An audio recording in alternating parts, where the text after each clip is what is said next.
Good morning, good morning, good morning. Pacquiao, Ugas Day. I'm just rewatching some of the fights that I already seen, and figure I'd just go live while I was doing it. Guests can join up, and I'm just gonna rewatch some of Pacquiao's old fights. I'm gonna rewatch Pacquiao and Thurman. What's going on? Good morning, good morning. I'll wait till a few more people join up, and then I'll start chatting. Yeah, it is early. It's early, but it's Saturday and I'm off. And I figure I'll jump on here this morning before I get on later. What's up, High Tech? Wait till a few more people join up before I start really talking, man.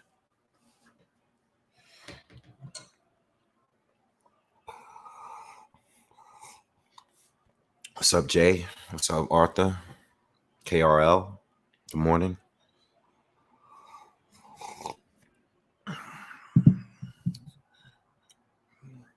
You guys hear me good? I know my mic been bugging out lately. I hope it's not dying out. Hope you guys hear me good. All right, so I checked. The fight is actually on 8 p.m. Eastern. No, I'm sorry, 9 p.m. Eastern. So it's gonna be one of those really, really late cards. The main card starts at 8 p.m. or 9 p.m. So Pacquiao's fight probably won't come on till like midnight. I mean, I just gotta assume that the main fight is not gonna be on until pretty late. All right. So matter of fact. By the way, I'm currently let me pause this. Yeah, so I should probably be on it if the main card is gonna start at 9 p.m. I'm thinking I'm probably gonna be on here maybe around 7:30 p.m. I'll probably be on like maybe an hour and a half, 7:30 p.m., 8 p.m. I'll probably get on at least an hour and a half before the fight starts or the main card starts.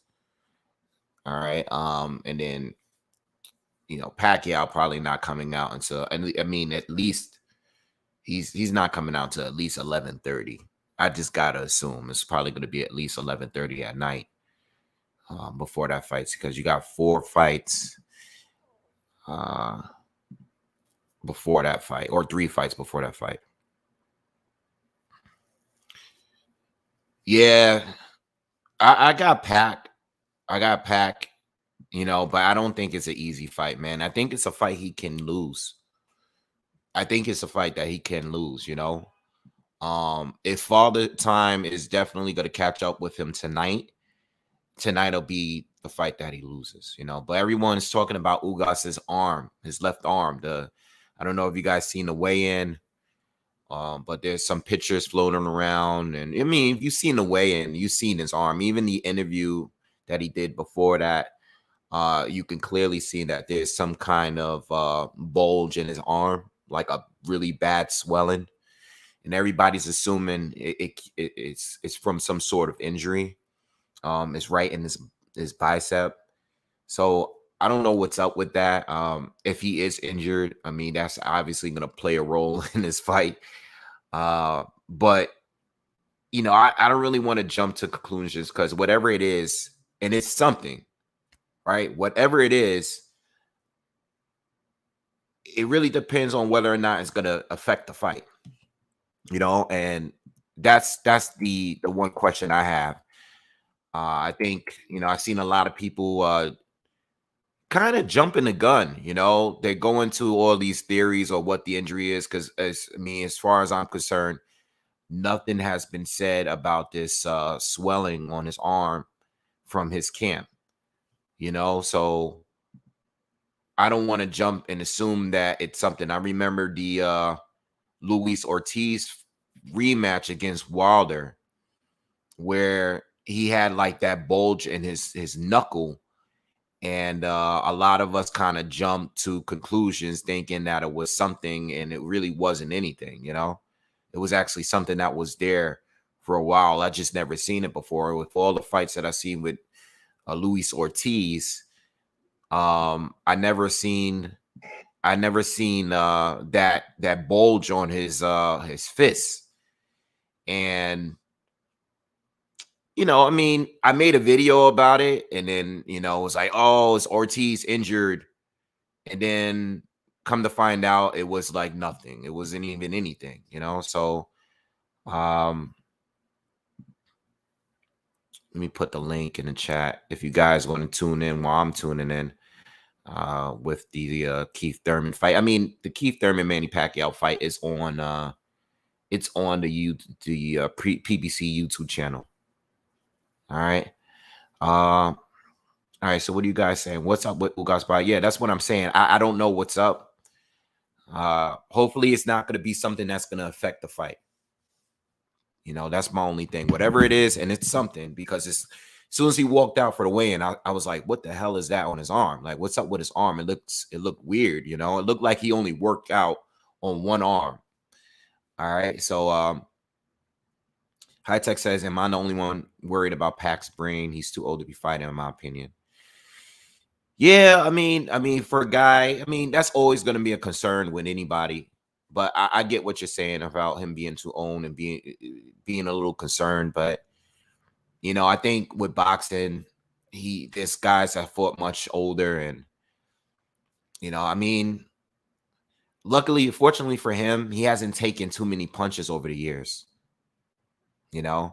I think with age, like many other fighters, a lot of these guys kind of sharpen up defensively. I was watching, and I'm probably going to watch it again today. I was watching his fourth fight with Marquez.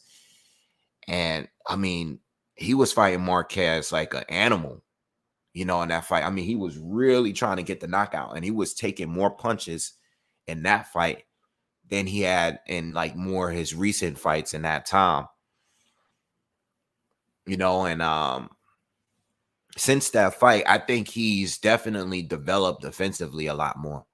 That's one thing. And I'll say, yes, he doesn't throw the amount of punches.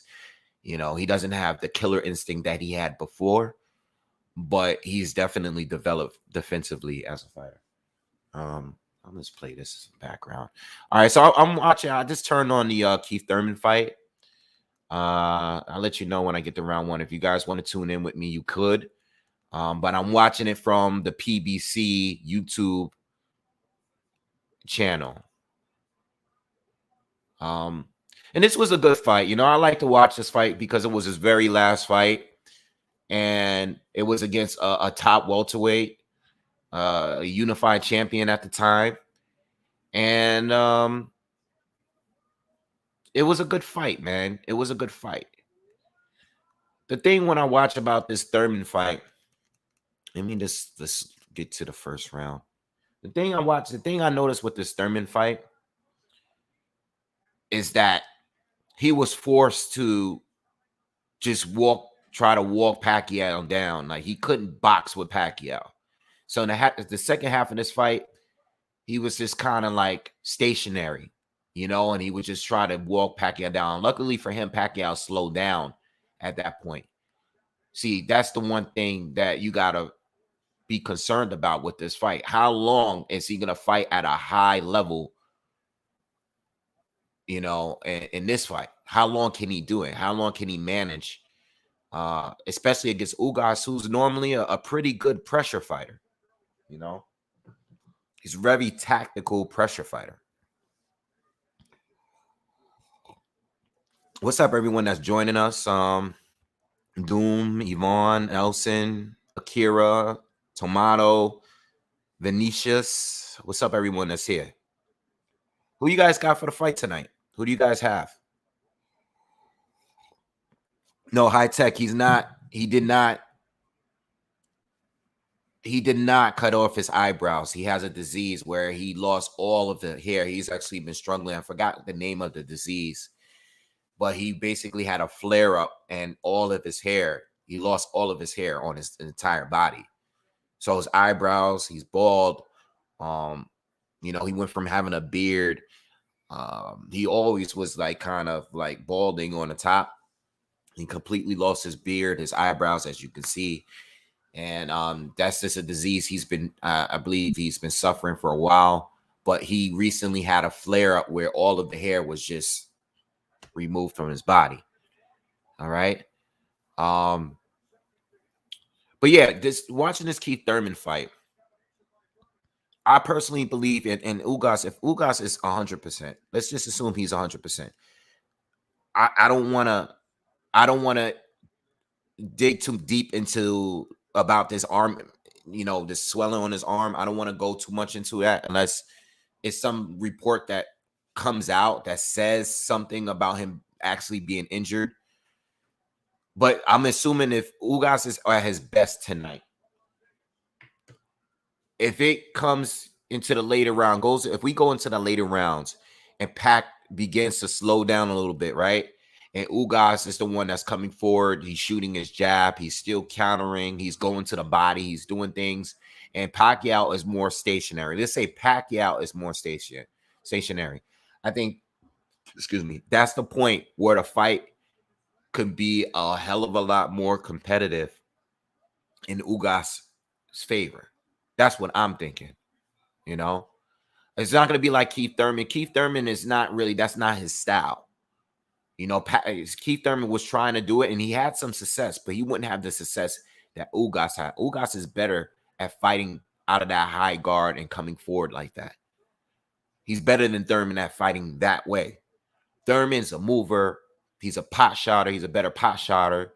He's more athletic. He's quicker. That's how I feel about that.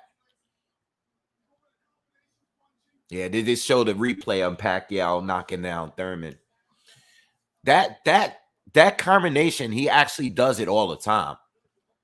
He always shoots.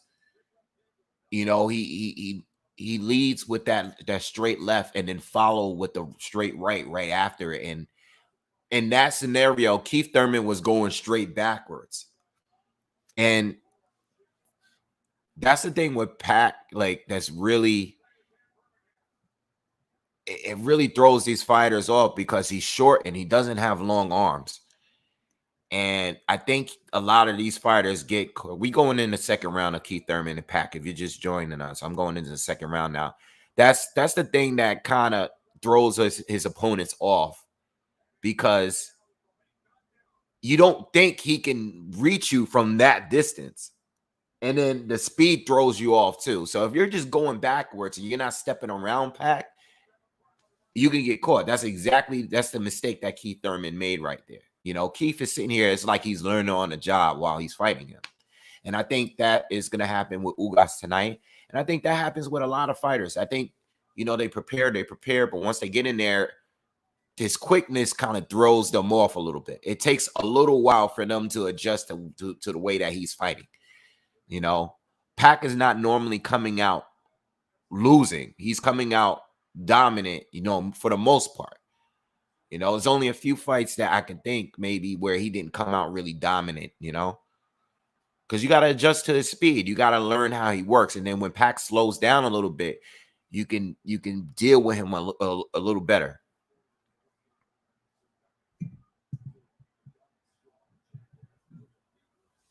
Yeah, Arthur, I agree. Arthur says that was Thurman's first time fighting someone faster than him. So it took time for him to adjust. But it's not about just adjusting. You're fighting someone that is taking your greatest strengths away from you because he's better at that. And again, he's fighting a 40-year-old Manny Pacquiao. This guy is so athletic. Even at 40, he's still much more athletic than most fighters. I said this about Tyson when he was coming back to fight Roy Jones. Arlette, what's going on? What's up? Rival, what's good? He was fighting. These guys were so athletic at their prime that even when they're older, they're still above most fighters. Unrivaled. I was talking about the arm thing earlier. Yeah, it does look crazy. I don't want to jump the gun and say it's an injury. I don't know what it is. It's a swell. I mean, it looks nasty. It doesn't look good, but I don't know if it's gonna affect him in the fight. You know, it doesn't. I don't know if it's gonna affect him. I don't want to jump the gun and say that, oh, Pacquiao definitely wins because this guy's injured. I don't know if it's gonna affect him in the fight. Whatever that swelling is on his arm, I don't know. I don't know what it is, how it's going to play a role in the fight. I don't, all I'm saying is I don't want to jump the gun unless there's an official report that gives us details about this injury. If there's something official that comes out, then we can be like, okay, there's some sort of concern here. I already see people saying like, I saw some comments and I saw some tweets yesterday like, oh, Pacquiao's definitely going to beat him now. I'm not ordering this pay-per-view. And I'm like, well, what if this lump on his arm doesn't affect him at all? But then again, what if it does? And the last thing Ugas needs is an injury or some sort of disadvantage here. He needs everything that he's gonna, every advantage that he needs for this fight here.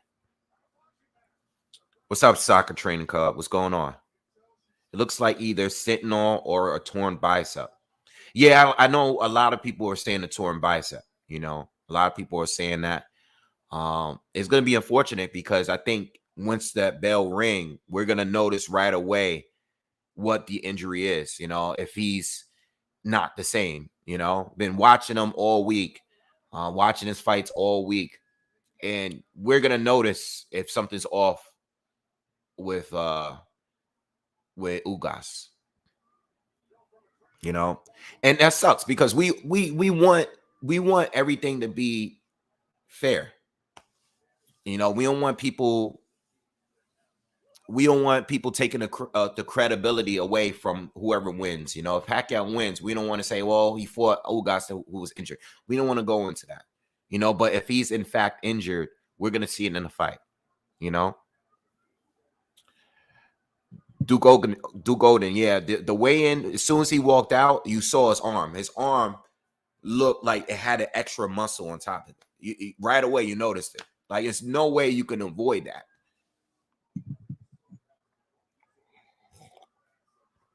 What's up, Joe? Anybody here think Ugas is going to win the fight? Anyone got, actually, anyone, I know I was reading a lot of comments on my breakdown. And I seen a lot of comments saying that Ugas is going to win. I actually saw more comments saying that Ugas. It wasn't too many fanboy comments in there. I probably dropped the breakdown a little late, but there was a lot of Ugas is going to win comments. It wasn't a lot of fanboys in there. It was a lot of like regular, normal boxing fans. I can tell from the comments. You can always tell, especially with Pacquiao videos. And a lot of the comments, I think there was more comments thinking that Ugas is going to take it. I'm watching this fight. We're in the third round of Thurman and Pacquiao. Pacquiao's right. His hook is actually underrated. I know we talk a lot about that straight left hand that he loves to overextend and lunge in at times, but we don't talk enough about the hook. And I think if he had fought Errol Spence, I think we would have saw him make use of that hook in that fight. That was one of the key things going in that fight, being that he was going to fight another southpaw.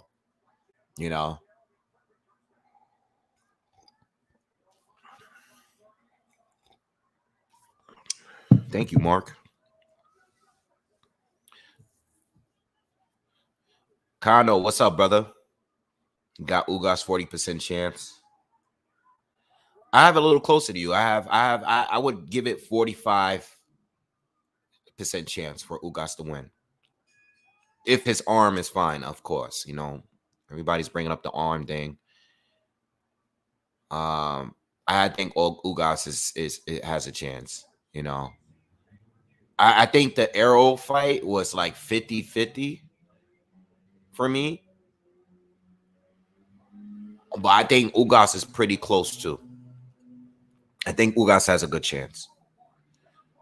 You know, unlike Arrow, Ugas is a good counterpuncher. Arrow is decent, but Ugas is a really, really good counterpuncher. I like that. You know, when you're a good counterer, it kind of slows Pacquiao down. He has to think a little more. He has to process a little more. With Arrow is kind of like he can adjust and he can box.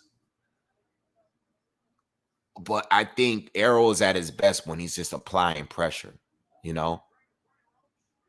It's Arrow's volume that I was kind of concerned about in this fight. I think that was his advantage. It's his volume, you know? And it was those later rounds. Like I knew, well, let me not say I knew, but going into the Pacquiao Spence fight, I was thinking Pacquiao was gonna win the out earlier rounds. I just assumed that like Kell Brook, Pacquiao would be out boxing Spence a little bit, you know, countering Spence's jab, you know, stepping in and out, landing combinations, you know, slipping shots and countering. You know, I thought Pacquiao was gonna do a lot of that. It was more about the later rounds. How is Pacquiao gonna look in those later rounds against Spence? You know, when Spence starts turning it up the pace, like we saw in the Kell Brook fight, what is he gonna do at that point? And that's what I was thinking more as far as Spence. You know, how is Pacquiao gonna deal with that? I mean, he might have to deal with that tonight with Ugas. We got to see. Arla says Ugas will get robbed anyway, even if he dominates Pac. They want that Pac versus Spence. Spence versus Pac match. Yeah, I mean, that's a thing that can be said, but a lot of people thinking that they might rob Pac and get Ugas to just fight Spence so they don't have to worry about Manny Pacquiao. You know, I mean, I've heard more of that this week than anything else because a lot of people think that Spence just completely ducked Manny Pacquiao and the injury is fake. You know? What's up, Eddie? Yeah, you know what? I would definitely do it more. It's just more about time, you know. Unfortunately, I don't have as much time to jump on YouTube as much as some of the other channels, you know. But I try to do it as much as I can.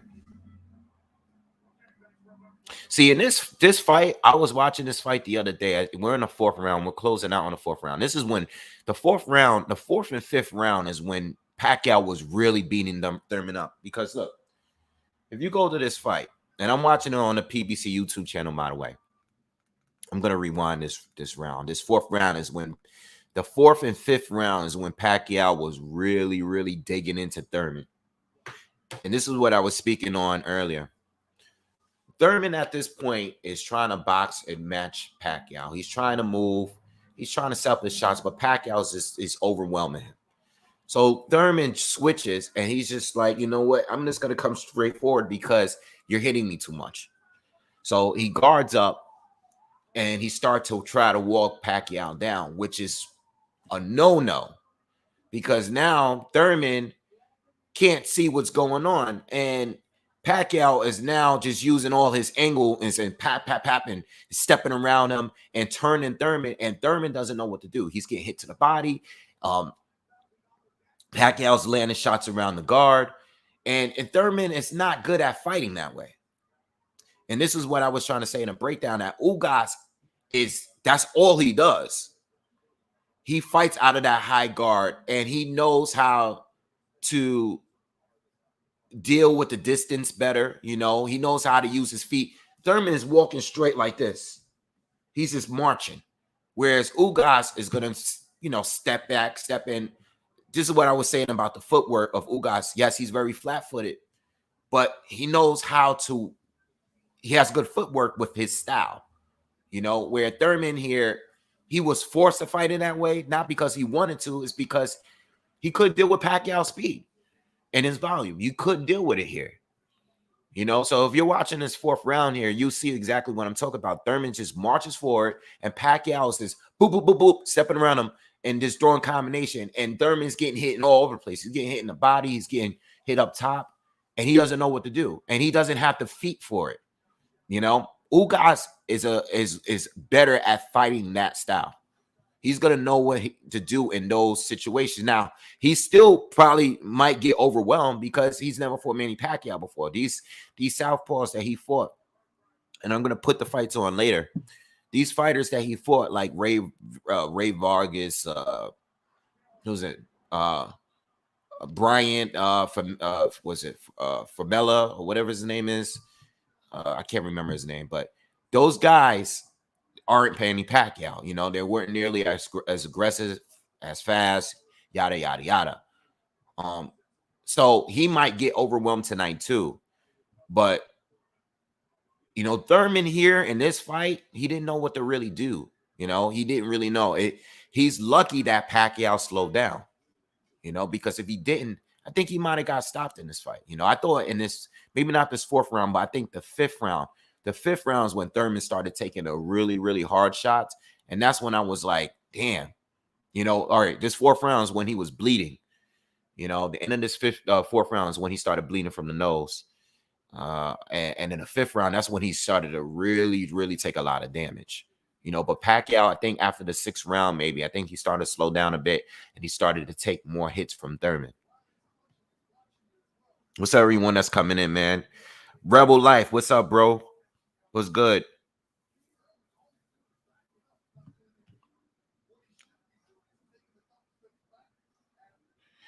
What's up, Yonkers Ave? Do I believe in the rumors? I mean, I don't know. Again, I know there's something wrong with his arm. You know, his arm is swollen. I don't know how it's gonna play a role in the fight. So whether he's injured or had an injury or had whatever he has, whatever it is it going to affect him tonight? That's the one thing we won't know until the fight. There's no official reports, and they don't want to put a report out, and Team Ugas don't want to say anything because that would affect the pay-per-view. You know, because no one wants to see Pacquiao fight a guy that's injured. It's bad enough that Ugas is a replacement, a very good replacement, but it's bad enough that he's not fighting Spence. So you don't want to drop the pay-per-view numbers even more. Excuse me. See, like, this is what I'm saying in the fifth round. Thurman is just walking forward with his guard up, and he doesn't know how to fight out of that position well. He can do it. He can adjust, but this is not his strength.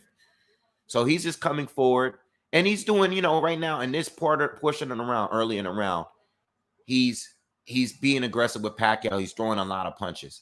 Pacquiao's taking them though, easy. You know, so he's doing a lot of probing here, and Pacquiao's he's probably taking a break because he finished the fourth round strong, whereas Thurman started off in the fourth round letting his hands go a lot more. So Thurman's letting it go, but at some point, Pacquiao is going to explode on Thurman in this round and hurt Thurman in this round. And Pacquiao's going to his body.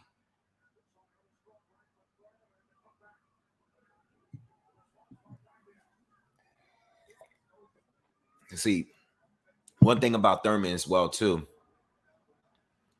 is Pacquiao, like at this point, there's going to be points in the fight where Pacquiao, we know he has good, you know, head movement. You know, he slips shots well coming in. But there's going to be points in the fight where Pacquiao kind of like comes straight forward. He does. You know, that's how he got knocked out against Marquez in that fourth fight. When he's fighting Ugas is going to be countering a lot more than Thurman is right now. Ugas is going to be countering a lot more. And Ugas is going to be going to the body a lot more too, especially if Pacquiao is in the pocket like he is right now in this fifth round. Ugas is going to be attacking his body for sure.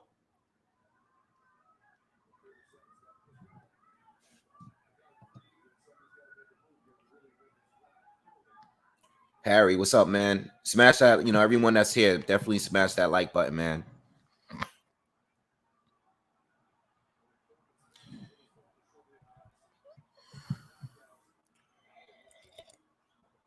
What's up, Pussycat? Pussycat. What's up? Yeah, everybody smash that like button for me. Yeah, he hurt Thurman bad in that 5th round. You know. Um, I say a lot about Thurman, and I talk about whether or not he's past it. Uh,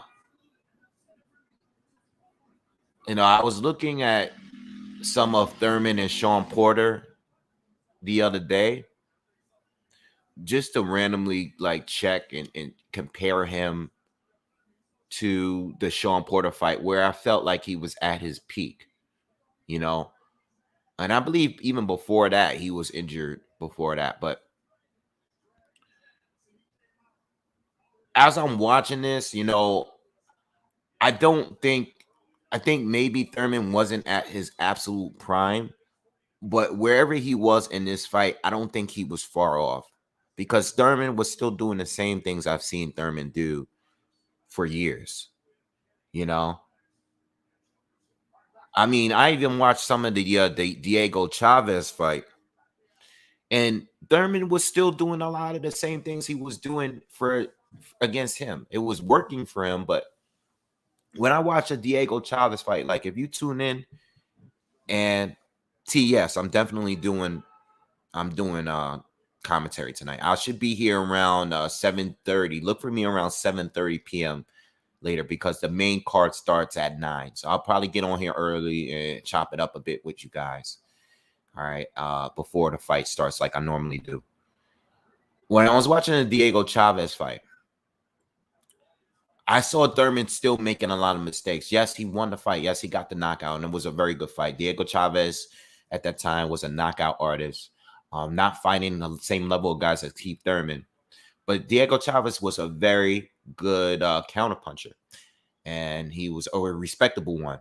And he had respectable power too, and he had respectable hand speed. So he was countering and hitting Thurman a lot in that fight. If you look at that fight, even if you look at it now, where Thurman was undefeated, he was knocking out everybody he fought. You would still see that Thurman was making a lot of mistakes in that fight, and if you see the fights after, he never really had it completely easy, especially when he stepped up, when he fought Sean Porter, when he fought Danny Garcia, even when he fought Louis Collazo. Thurman never was, he always had his flaws.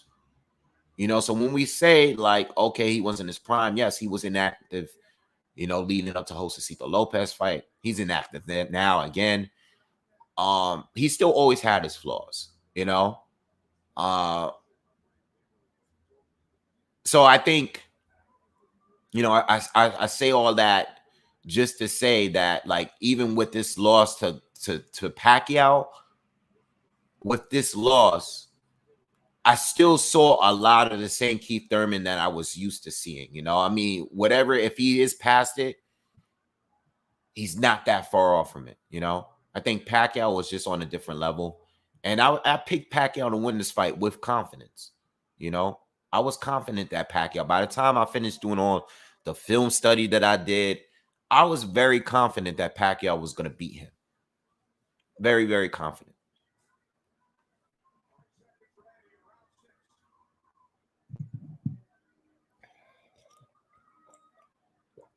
Unrivaled. I agree with you. Yeah. If he is willing to fight him with an injury, I do give him credit, you know. Um, but this is the fight of his life. I mean, he cannot miss this opportunity. Not too many people are going to get the opportunity to fight Manny Pacquiao. And if there's an opportunity where he can actually retire Manny Pacquiao, that would be great.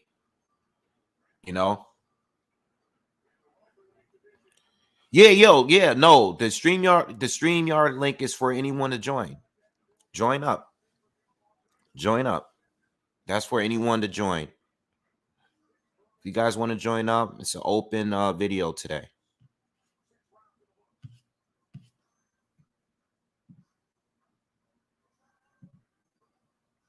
Join up.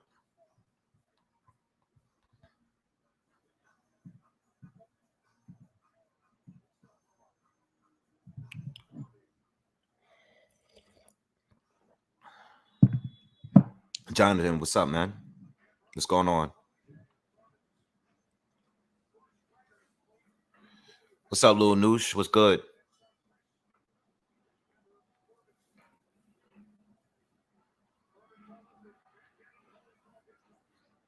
See, in this 7th round, I like what Keith is doing here. He needs to come at Pacquiao. He need to be aggressive, you know, and he started to do it here. This is when the fight started changing a bit. This is when it started to go in Keith Thurman's favor. The one thing you don't want Pacquiao doing is walking you down. You just don't want that to happen. So Thurman started to be a little bit more aggressive. You just don't, you know what? You rather have the fear of being countered by Pacquiao than just letting him walk you down, just pummel you. You know, you don't want that. Yeah, I mean, just based on what I'm seeing, you don't want this guy to walk you down, pummeling you. That's what happened. That was what was happening with Thurman. Nice counter by Thurman. Thurman there just was smart. He backed up.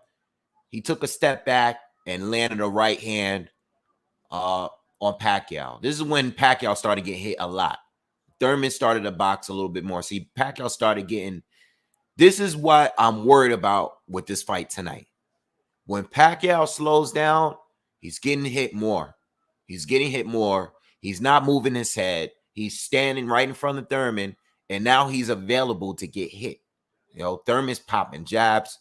Tune into the 7th round. You'll see exactly what I'm talking about. This is the point where Thurman's just landing over and over again. He's having a great round against Manny Pacquiao.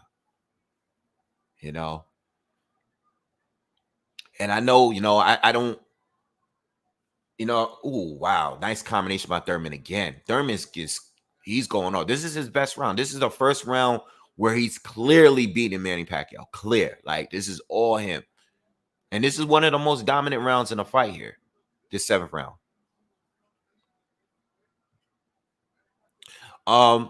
So yeah, this is what, you know, and I remember oh, let me have my bro. Hey, what's going on, man? What's up, bro? It's been a minute.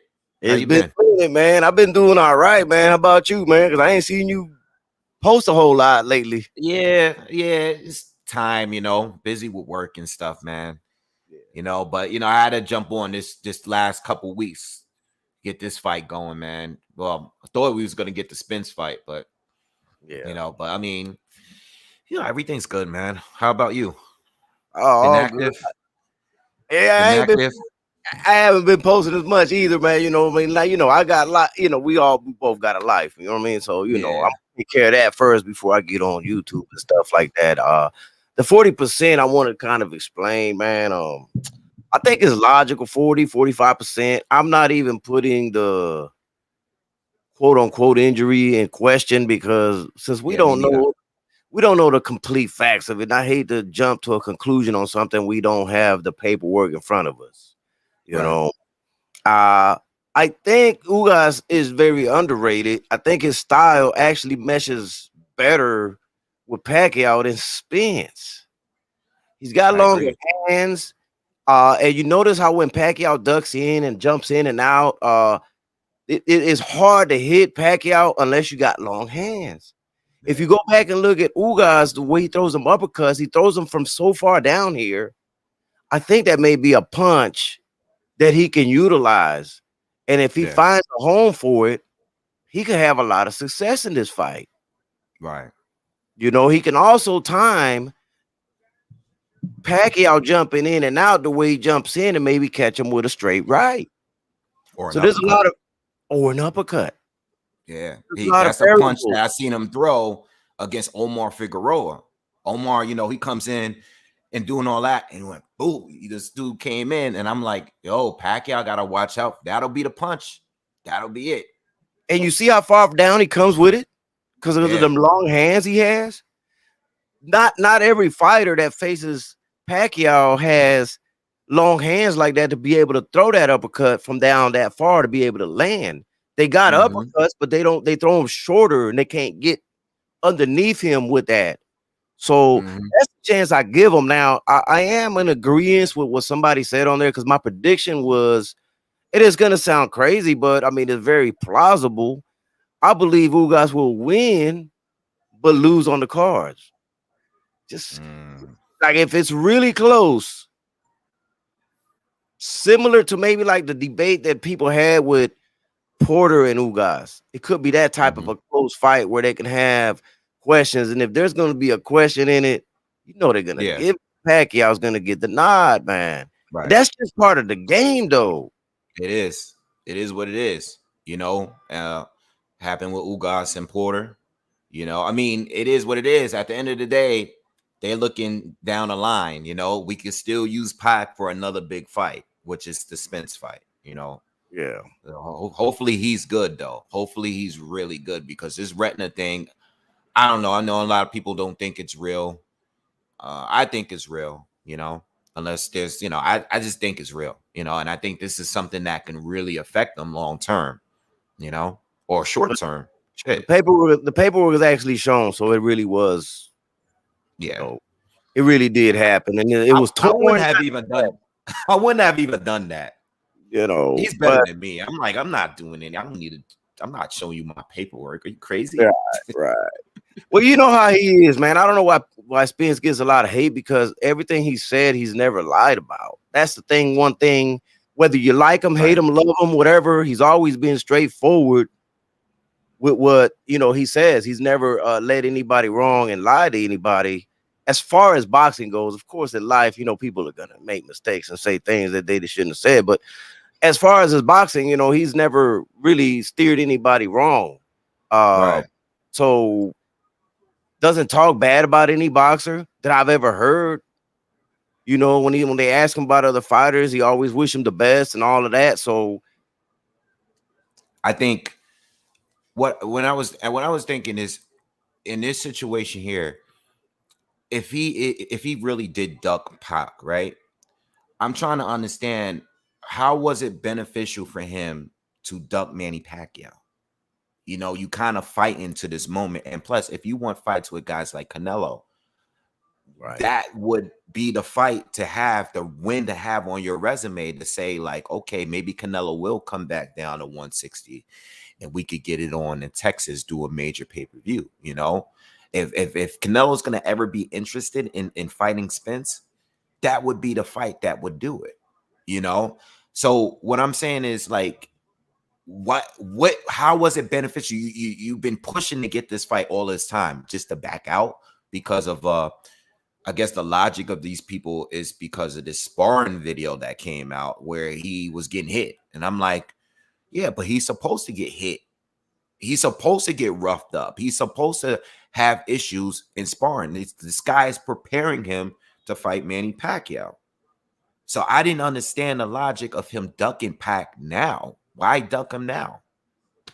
Nah, it doesn't make any sense. I don't believe anybody would duck Pacquiao. I mean, you fight him, you're definitely going to be on a pay-per-view. You're definitely going to be noticed by the boxing world because Pacquiao does have a big fan. You're going to make probably your biggest payday that you've made thus far in your career. And if you so happen to be Pacquiao, the torch is passed. I say if, because the things have to unfold in the ring. Right. But absolutely. I don't see why anybody would duck Pacquiao at all. What do you interested in this Victor Ortiz Jr. fight with Guerrero? I mean, why not, man? Why not? I think it's gonna be a good fight, man. I'm more interested, believe it or not, in the heavyweight that's fighting. That's of course, he's Puerto Rican, but Steven Torres, he's gonna be fighting Justin Rolfe, which, on paper may not look as sexy, but it's actually a real good test for him. He is a prospect, and I like to see how he handles somebody like a Justin Rolfe who's gonna be there and not go away. So Right. I'm interested to see if he's gonna pass that test right there. Yeah, I think you know what, it kind of feels like a legends fight for some reason. Like when I seen them at the weigh-in, it felt like, you know, two of the guys that used to really get it in, and it definitely, at least I still feel like, as far as I think they're on the same level. You know, even when Ortiz came back and fought Devin Alexander, and when he fought Berto in the rematch, even at that time, I felt like, okay, yeah, these guys are not the top welterweights anymore, but they're not to a point where if they're gonna fight still, this is an opponent that they should be facing each other. You know, I just wanted to see Ortiz against Bam Bam, because they had that long-term beef with each other. And I was like, wonder where, you know, Bam Bam is at, you know, but I wouldn't want to see Bam Bam fight unless he's really like going to be on top of his game and preparation and stuff like that. And I think that fight would probably motivate him, being that he really dislikes this guy, you know, but I thought he was going to eventually face Luis Colasso, because they had words back and forth on lives before. Yeah. But I didn't even know that. Yeah, you're talking about Bam Bam. I'm talking about Victor Ortiz and Luis Colasso. Oh yeah, but Luis Colasso knocked him out though, man. I don't know, you know. Yeah, I would favor Luis Colasso because he's still a little bit more active, and plus, I would be rooting for him because, you know, he a Brooklyn dude, you know. I've been watching him forever, you know. Like that's I don't my think he's guy fighting right there. man. He said he's done. Yeah. Oh yeah. Yeah, he said he's done, man. He don't want to fight. He's at 40 years old now, man. He's like, man, I'm done. You know,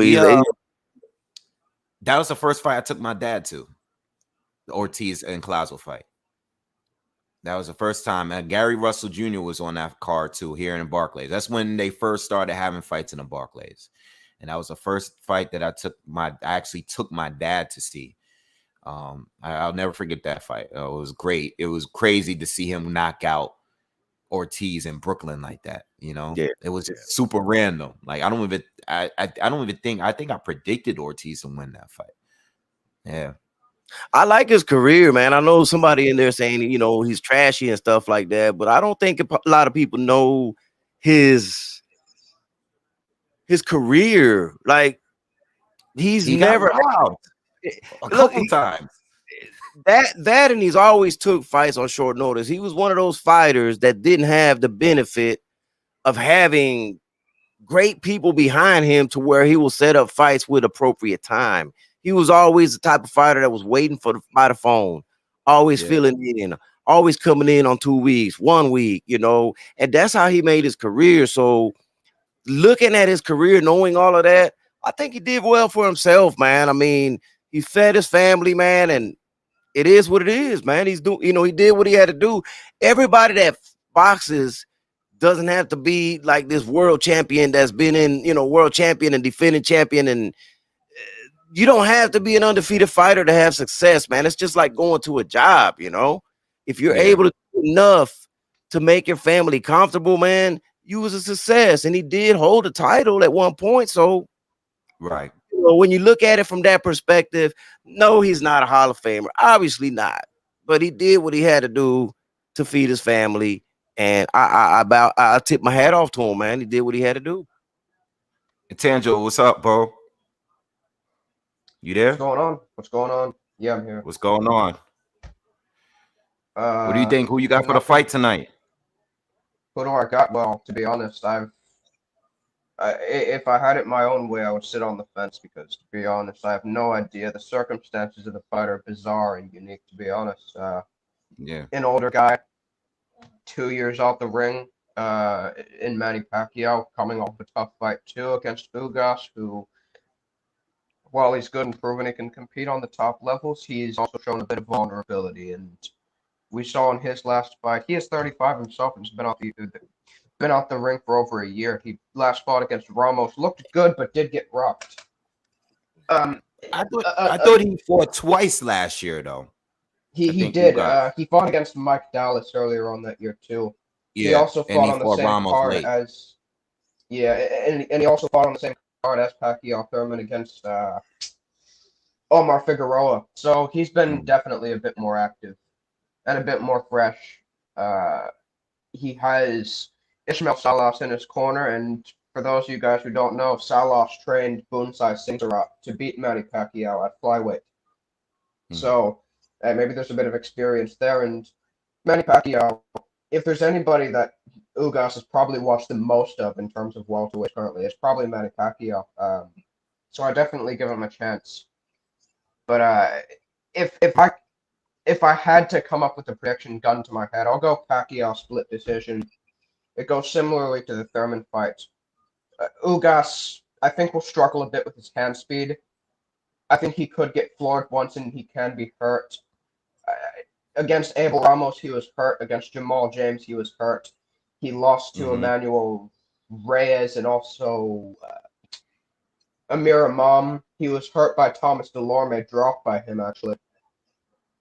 I don't know if he has the best chin. Pacquiao obviously still does have power, but I think his stamina will eventually go, and Ugas will have a lot of success and make a case for himself mid to late. But they might actually end up giving Ugas the decision, knowing Pacquiao might be going out the door.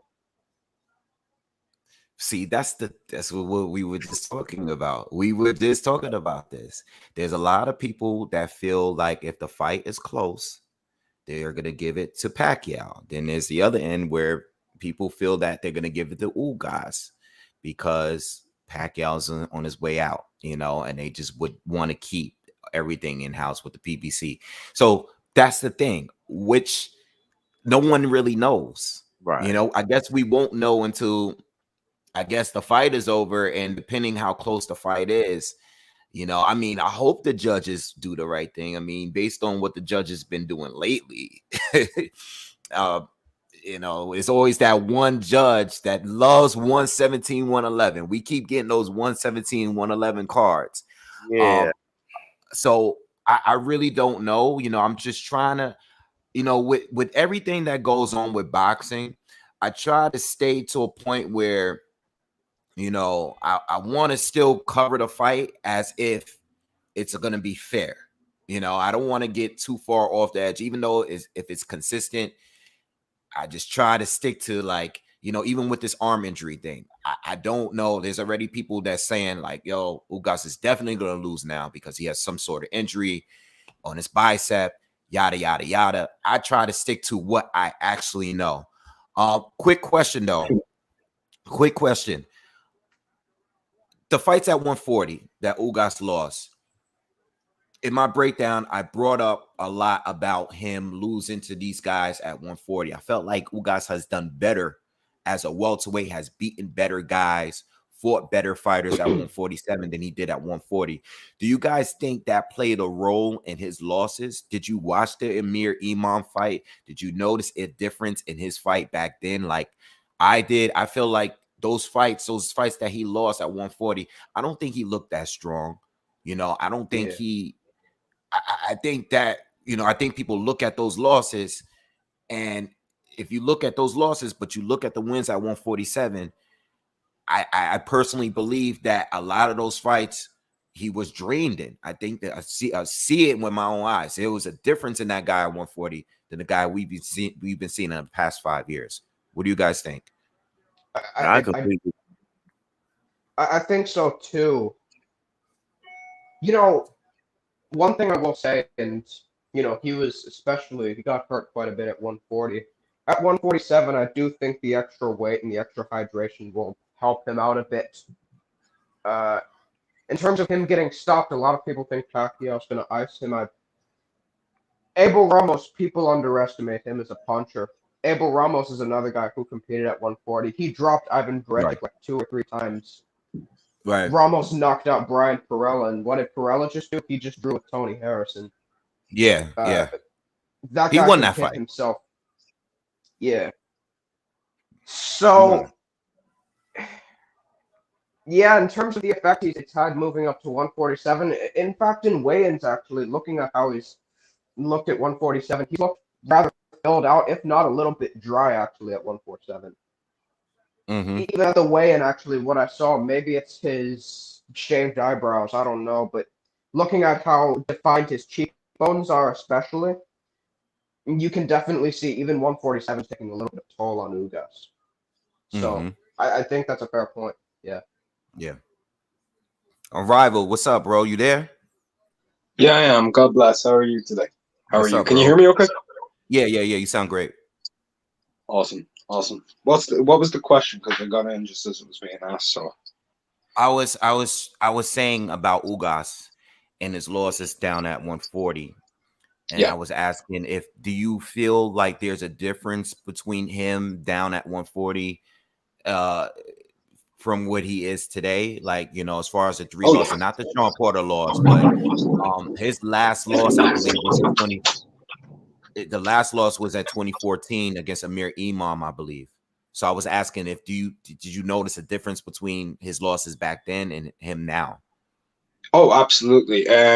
One thing is back at 140, he was still kind of coming out of the amateurs and adapting to his professional style. So he wasn't making targeted efforts at the body the same way he does nowadays, and he wasn't using the same level of uppercuts. But I think filling out on weight has really helped him because he's actually a large welterweight. He is a large welterweight. Like he's too big for 140. Like even in frame, he's wider across the shoulders than guys like Josh Taylor is and Ramirez. Even though they're an inch taller than he is, he's very wide and broad, and he rehydrates a lot at 147. And I don't think he was getting the same benefits. So I think his durability was a little bit more waning, his gas tank and his power wasn't enough to keep guys off of him just because of that. Now he has that. Plus, when you go from 140 to 147, a lot of the guys at 140 are just as big as the guys at 147, but they can make weight more comfortably for some reason. Right. Yeah, I think he's even fought at 154. And I think he's a really, just like you said, he's a big dude. He's a big guy. I don't know how he was making 140. When I look at him now, even when I think it was the Sean Porter fight, when I saw that fight, and I'm like, whoa. At one point, not so much now because Porter went years at fighting at welterweight. There was a point where he used to blow up. Him and his father, his father Kenny, said that he used to blow up in between fights because he used to fight at 160 when he was younger. And, when he was in his earlier welterweight years, he was still kind of heavy. He was short, but he was still heavy at the weight. And then there was a point where they trained and they pretty much worked on just keeping him around like 154, even when he's not fighting. He's just a fitness dude now, and he's been that way for years. But when he stood next to Sean Porter and he made Porter look like a lightweight, basically, when they were at that weigh-in, and I was like, damn, like this guy is a monster. We knew Errol was big, we knew Kell Brook was big, but Ugas is up there too with those guys. I mean, I'm sure he can probably blow up to, if he wanted to, I'm sure he could probably walk around at 180 if he wanted to, I recall actually Sean Porter stating after the Ugas fight, I think he stated he was having trouble making the weight then. And considering how Ugas was able to impose himself in that fight and how he forced Porter to actually box him, that's a testament to Ugas' strength and his physicality and how he's been able to demonstrate it and improve on it in recent years. Yeah, absolutely. Sean Porter couldn't bully him. Whenever he can't bully you, he has to resort to boxing the entire time. And even though he's good, he's solid, he's not the greatest at that, It's not his game. Like when you've a reach disadvantage and a height disadvantage and you're on the back foot trying to win a jab contest, it means you can't, and you're known as a come forward fighter, it means you're not stronger than this guy. So Ugas' strength is, he's one of the strongest welterweights for sure. I would say probably is just based off of the Porter thing, because Spence couldn't back up Porter like that. Like in the he could not, and Spence is really strong. And the only other argument would have been Kell in his prime for physical, just pure physical strength would have been Kell Brook, because he was a unit. But man, it's quite spooky, and you could see the disparity in how big Ugas is when he rehydrates because of the width of his shoulders across the back, and when he was fighting against Sean Porter. Like you said, Porter looked like a lightweight. Porter normally is shorter than guys, but he doesn't look small because of his overall like impending width and the separation of all of his muscles all across the board. But Ugas is huge. He's huge. Not only that, did you see the body shots Ugas was landing on this dude? Porter was jumping in there, and Ugas was like, boom, boom, boom, boom. And this guy was like, no, I don't want no. He's like, I'm going to go right back on the outside. Porter did not want any of that work, any of it. And Porter is usually the guy that's going in and working the body, outworking them. That's what he did to keep Thurman. Ugas is very underrated as far as strength. Like you said, Spence, Spence outboxed him, in my opinion. He didn't outbully him. He outboxed him. Same thing with Kell Brook. These guys had the strength to hold their ground and to control Sean Porter when he got really physical. But Ugas did it on another level, and I think no one's done it better than Ugas, in my opinion. When it comes to that, as far as a match and how you saw the fight going, that's one thing. But I'm talking about as far as physical strength. I felt like Ugas did it better, and he was more comfortable in the inside with Porter more than any other fighter I've seen, even more so than Kell Brook, who beat him first. I also do think that Porter improved since that Kell Brook fight. Oh, absolutely. Absolutely. Yeah. His head feinting ability, his ability to come in off of a line as well changed. Because people just look at him as like, oh, he's just a linebacker who comes straight at you. No, he turned the head out to the left, he make the step to the right, and he come in at you from weird angles sometimes. And he catch you really, really unawares. Really unawares. Plus his jab improved, and even then I think just his overall physical fitness improved because he was able to keep up the same volume going into the later rounds and later fights, but with Kelly wasn't able to. Maybe that was just attrition. I don't know. But that didn't seem like too much of an attritional fight because neither guy landed a whole load of shots. There was a lot thrown, but there wasn't a lot landed cleanly. Right. I agree. I think that's part of the reason why this fight is so hard to really call. I think my biggest question is, now the arm injury thing. I mean, the arm, is this a real thing? Is this going to affect them in the fight? But I think the second thing is, how is Manny Pacquiao going to hold up on the second half of the fight? I seen him slow down against Thurman, and I think as far as putting on pressure, I think Ugas would do it a little better than Thurman did. Plus, this is a fight another 2 years after that fight, where Pacquiao's 42 now, and he hasn't fought since the Thurman fight. So that's what makes me like, I did go with Pacquiao, but I ran with Pacquiao because I thought it was a safe pick. And plus, I've seen Ugas lose and struggle against other fighters that's not nearly on Pacquiao's level. So I had to put that, I had to really make that a factor there, but I just don't know. Mm-hmm. Well, when it comes down to it, there's like you mentioned, the arm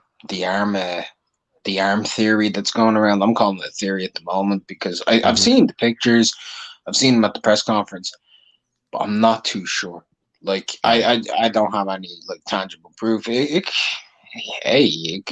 could be anything for all I know.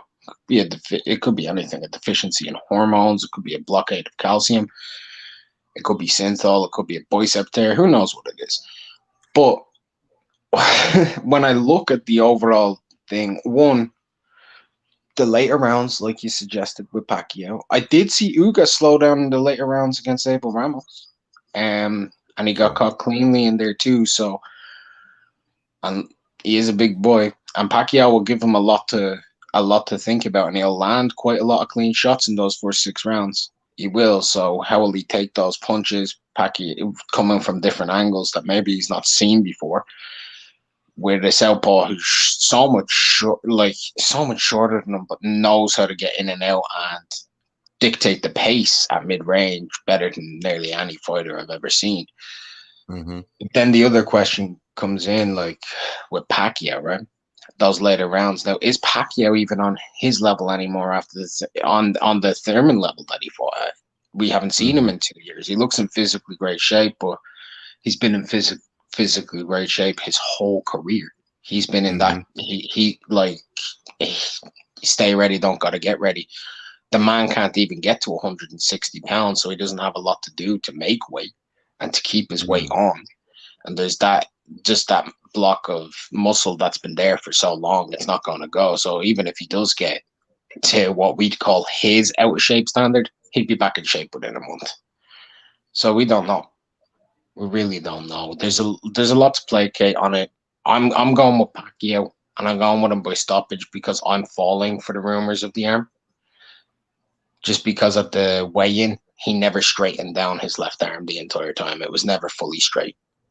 The man always had an angle, and whenever my bicep is bothering me, whenever your bicep's bothering you, you don't lay it down flat, do you? You don't, because you can't. Gotta watch it now. I gotta watch it again now. I didn't notice that. You'll see it's always at an angle. If you pay attention, it's never straight. Now, his right arm down straight completely. His left arm is bent up a little bit. Why do you do that when you only do that if your biceps killing you? Oh, damn! I wish you didn't tell me that, man. Now that's gonna be on the back of my mind. Damn. Well, it gives you more of a. It really feeds into the fight, though, doesn't it? It feeds into what does Max Kellerman always say? The story of the fight, right? The story of the fight. What do you guys think on the undercard?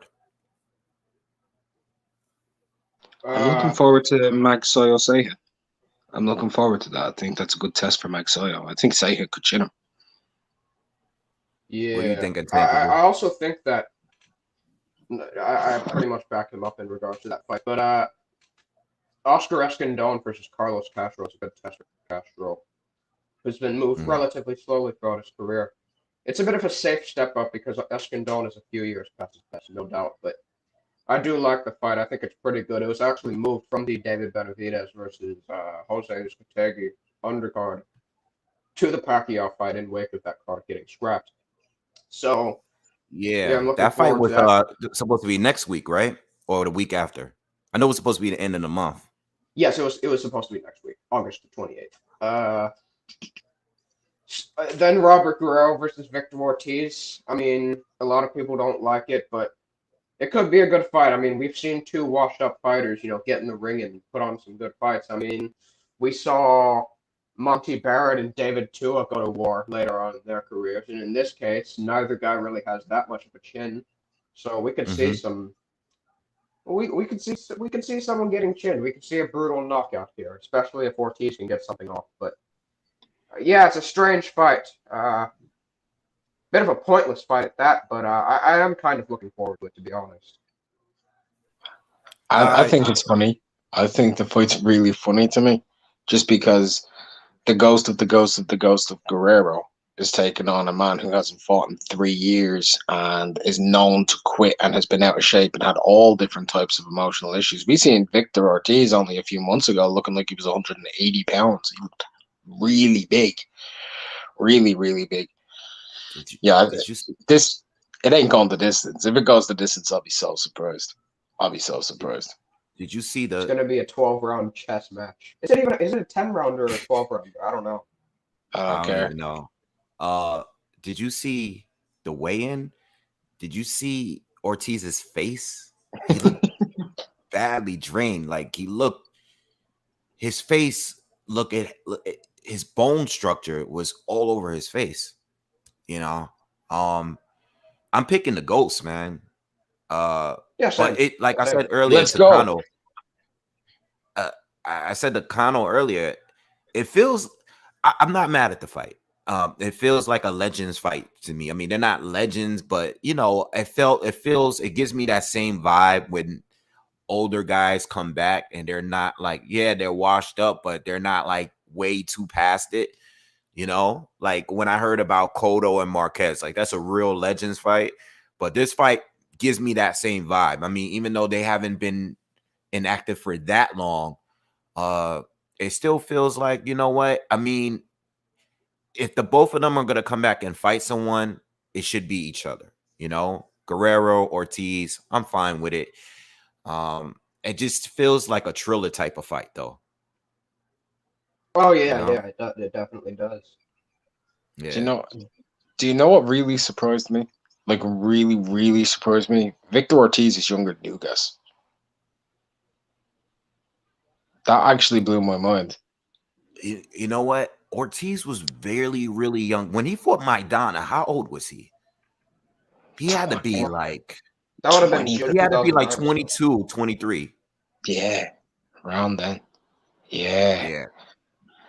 But like, it's still... always been a little off, though. I think he's always been like a little like loony, man. It's just... Let's not even get into that. We know what reports were going on. We know why he's been out of the ring for 3 years. Did you see the press conference? How many times did he shake Guerrero's hand and give him a hug? It just was weird to me. I'm like, he's always like super friendly at the press con. I think it's like too much though. Like, you know, like I know you have respect for each other. You might really actually be friends, which is cool. But you're gonna fight this guy. And even when he fought Floyd, like the extra hugging, something's like he's just a little off to me. I don't know. He's off. I think he's weak. Ruben Guerrero antics. Ruben Guerrero? Yeah. Was he pulling all types of shit there in the press conference? Because I didn't watch it. I didn't watch that part. No, I didn't see that. I only watched when they did, you know, they did the undercard face-off thing where they all grouped up. You know how they all get together and they take the pictures together, and it was just awkward to watch because I'm watching Ortiz and he's, you know, smiling but he kept shaking this guy and giving him hugs. I'm like, dude, you're gonna fight him in 2 days. He's gonna try to knock your head off. Like, I understand, like you respect each other and stuff, and it's not the first time. And I'm just like, man, like it was just awkward to watch. Like I was like embarrassed for him because it's like I know Guerrero was like, all right, guy, like come on, like you know, he was just trying to be cool about it, but Guerrero didn't want to like. You could just tell, you know, just from body language. Yeah, you know, I'm genuinely expecting Victor to be styling on Robert for 3 rounds just because he is younger, but he's always had way better feet. Way better feet. His feet were really good at his best. But after those 3 rounds and the air leaves him, Guerrero's going to take over, just start beating on him. And from the corner, round 5 through 7, somewhere around there, they're just going to wave it off. And Victor's going to go up to him with a big hug and be like, it was great fighting you. I'm so happy we got to have this fight.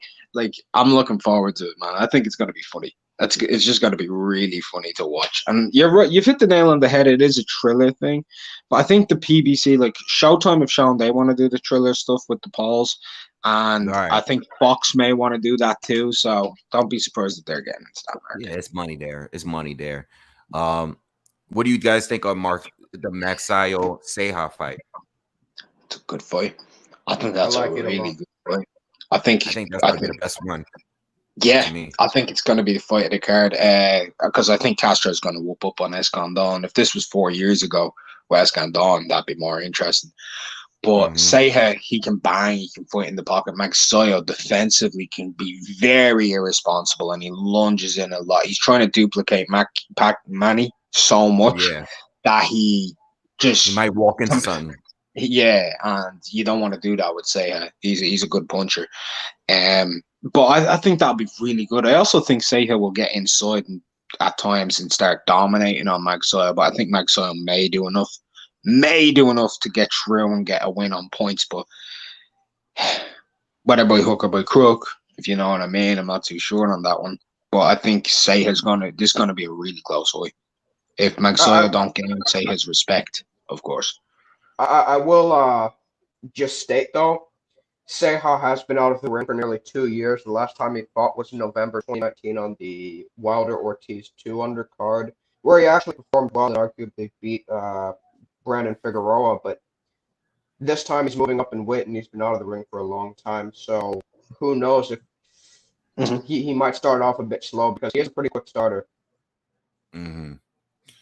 Yeah, I think Magsayo might have to. Being that this is his real big test, he might have to box this fight. I hope he's been preparing to go rounds. You know, if he's just gonna come in there and start just being super explosive and leaving himself open like that, we might see one of those fights where, you know, we might see a Gabe Rosado situation with your boy, the bully. You might see one of those situations. Yeah, to be fair, Gabe is my boy. Gabe, I've always said Gabe is my favorite gatekeeper in boxing. Yeah. I just know you specifically love Beck, so that's why I put that out there. Well, I was the first person to really start hyping him up, coming out of the Olympics and everything on the YouTube scene. And I rated him in my top 10 prospects. Thought he'd be a world champion. I still do believe he can if he tightens up his defense. Because I didn't think he was going to be that reckless. Because he has shown good defense in the Emmys. Yeah. I think Mark just has to. He can't just come out there and be all wild. I mean, listen, he's gonna want to give us a show. I mean, if he's gonna be on a Pac-Man on the card, he's gonna want to come out there, be explosive. He's young. He's undefeated. He's gonna want to put on a show, but he has to be careful with Seiha. Seiha does punch, and I think Seiha, if the fight goes late, I think Seiha, you know, and his you know, if he starts fighting in the pocket and make it a phone booth fight, that's where I think he's going to have the advantage, especially with his experience. You know what I'm saying? I think that's going to be the point where, all right, you know, he might actually turn the fight around if he's down. You know, we really don't know. But that, I think, I actually predicting that fight to be the fight of the night. I think that the matchup is perfect. It could be a knockout. But it could be one of those fights like the longer it goes, it's going to be good every single round. That's not going to be the snoozer fight. I think that's going to be the best fight of the night. For sure. No, I think you've hit the nail on the head. The one thing that tells you that is, even though Magsayo, he is a bit flawed, and Seiha's flawed, they're flawed in where the other two are really strong. Right. You know what I mean? So if you've weak defense fighting Seiha, and you're coming forward in and out a lot, you're playing into his game plan. If you aren't a very quick starter and you don't know how to cut the ring off really well, you're also playing into Max. So it's going to be crazy. It's going to be back and forth for a lot of rounds. Yeah. A lot of back and forth. Right. I'm going to go with Mark, though. I think Mark is going to pull it off, man. I think he I mean, if I have to pick a winner, I think Mark is going to be able to do it. I don't know how, but if I had to pick, I'm gonna go with him. I'm picking him. I'm picking Robert Guerrero, and I'm picking Pac-Man. And I think, you know, I think it should be a good night of the fights. I think the undercard is fine. It's just fine. Like, I'm fine with the fights that we're getting. And I'm cool with it, mainly because it's part of my subscription. You know what I mean? So I'll just be chilling. I'll be watching it. But for you guys, it's $80. So, what do you think of that price point for that card? Honestly, I think $80 is way too much. But I also, you know, I think video I did a while ago, I just think they should not make $80 the standard. You know, I think if they drop the price for these pay-per-views, I think they would sell a lot more. You know, $80 is just ridiculous. You know, it should. We are seeing that with Triller, right? So Triller and the Jake Paul and stuff, their cards are cheaper. They're like $59.99, $49.99, $65 or whatever. But the standard for the boxing, when most of these guys aren't as known as these celebrities, Is $80. Yeah, I think being that it's Pac-Man, I think $49.99 would have been just fine. You know, I don't think people would complain as much if it was 50. I'm just being honest. I think the $80 thing is like for the super mega fights, you know, which we rarely get, you know. When I'm talking undisputed between two of the best fighters, you know, I know Crawford and Spence are not mega stars, but being that they both undefeated, if they were to fight each other, I would pay whatever to see that fight. But I guess that's just mean because but I can understand what people say that fight is not even worth $80 because they're not nearly as famous as Pac-Man and Mayweather was when they fought. I think that was the first fight or one of the first fights that was price high, right? Yeah. Yeah. Yeah. But as far as today's market, right, and where they have the price point, and with boxing fans, they're not stars in the casual sense, but to boxing fans, that is one of the biggest fights that can possibly be made. To a lot of boxing fans, it's the biggest one. For me, it's the undisputed at heavyweight is the biggest fight. No matter who's participating in it, it's just undisputed at heavyweight. So goes the heavyweight and so goes the rest of boxing. You unify that. Yeah, it's huge. It's just it's an iconic thing. We haven't seen it since Holyfield Lennox. But after that, an undisputed fight or even a 3-belt unification between Crawford and Spence is the next best thing. It is the next best thing. It's because people have been talking about it for what now, 4.5 years? Yeah, going back it's and been forth. a while. It's been a long time. People were even talking about it a little before Crawford moved up. You know, the talks were starting. It began before Crawford actually moved up to 147 because remember, it was all about whether or not Crawford would beat Jeff Horn.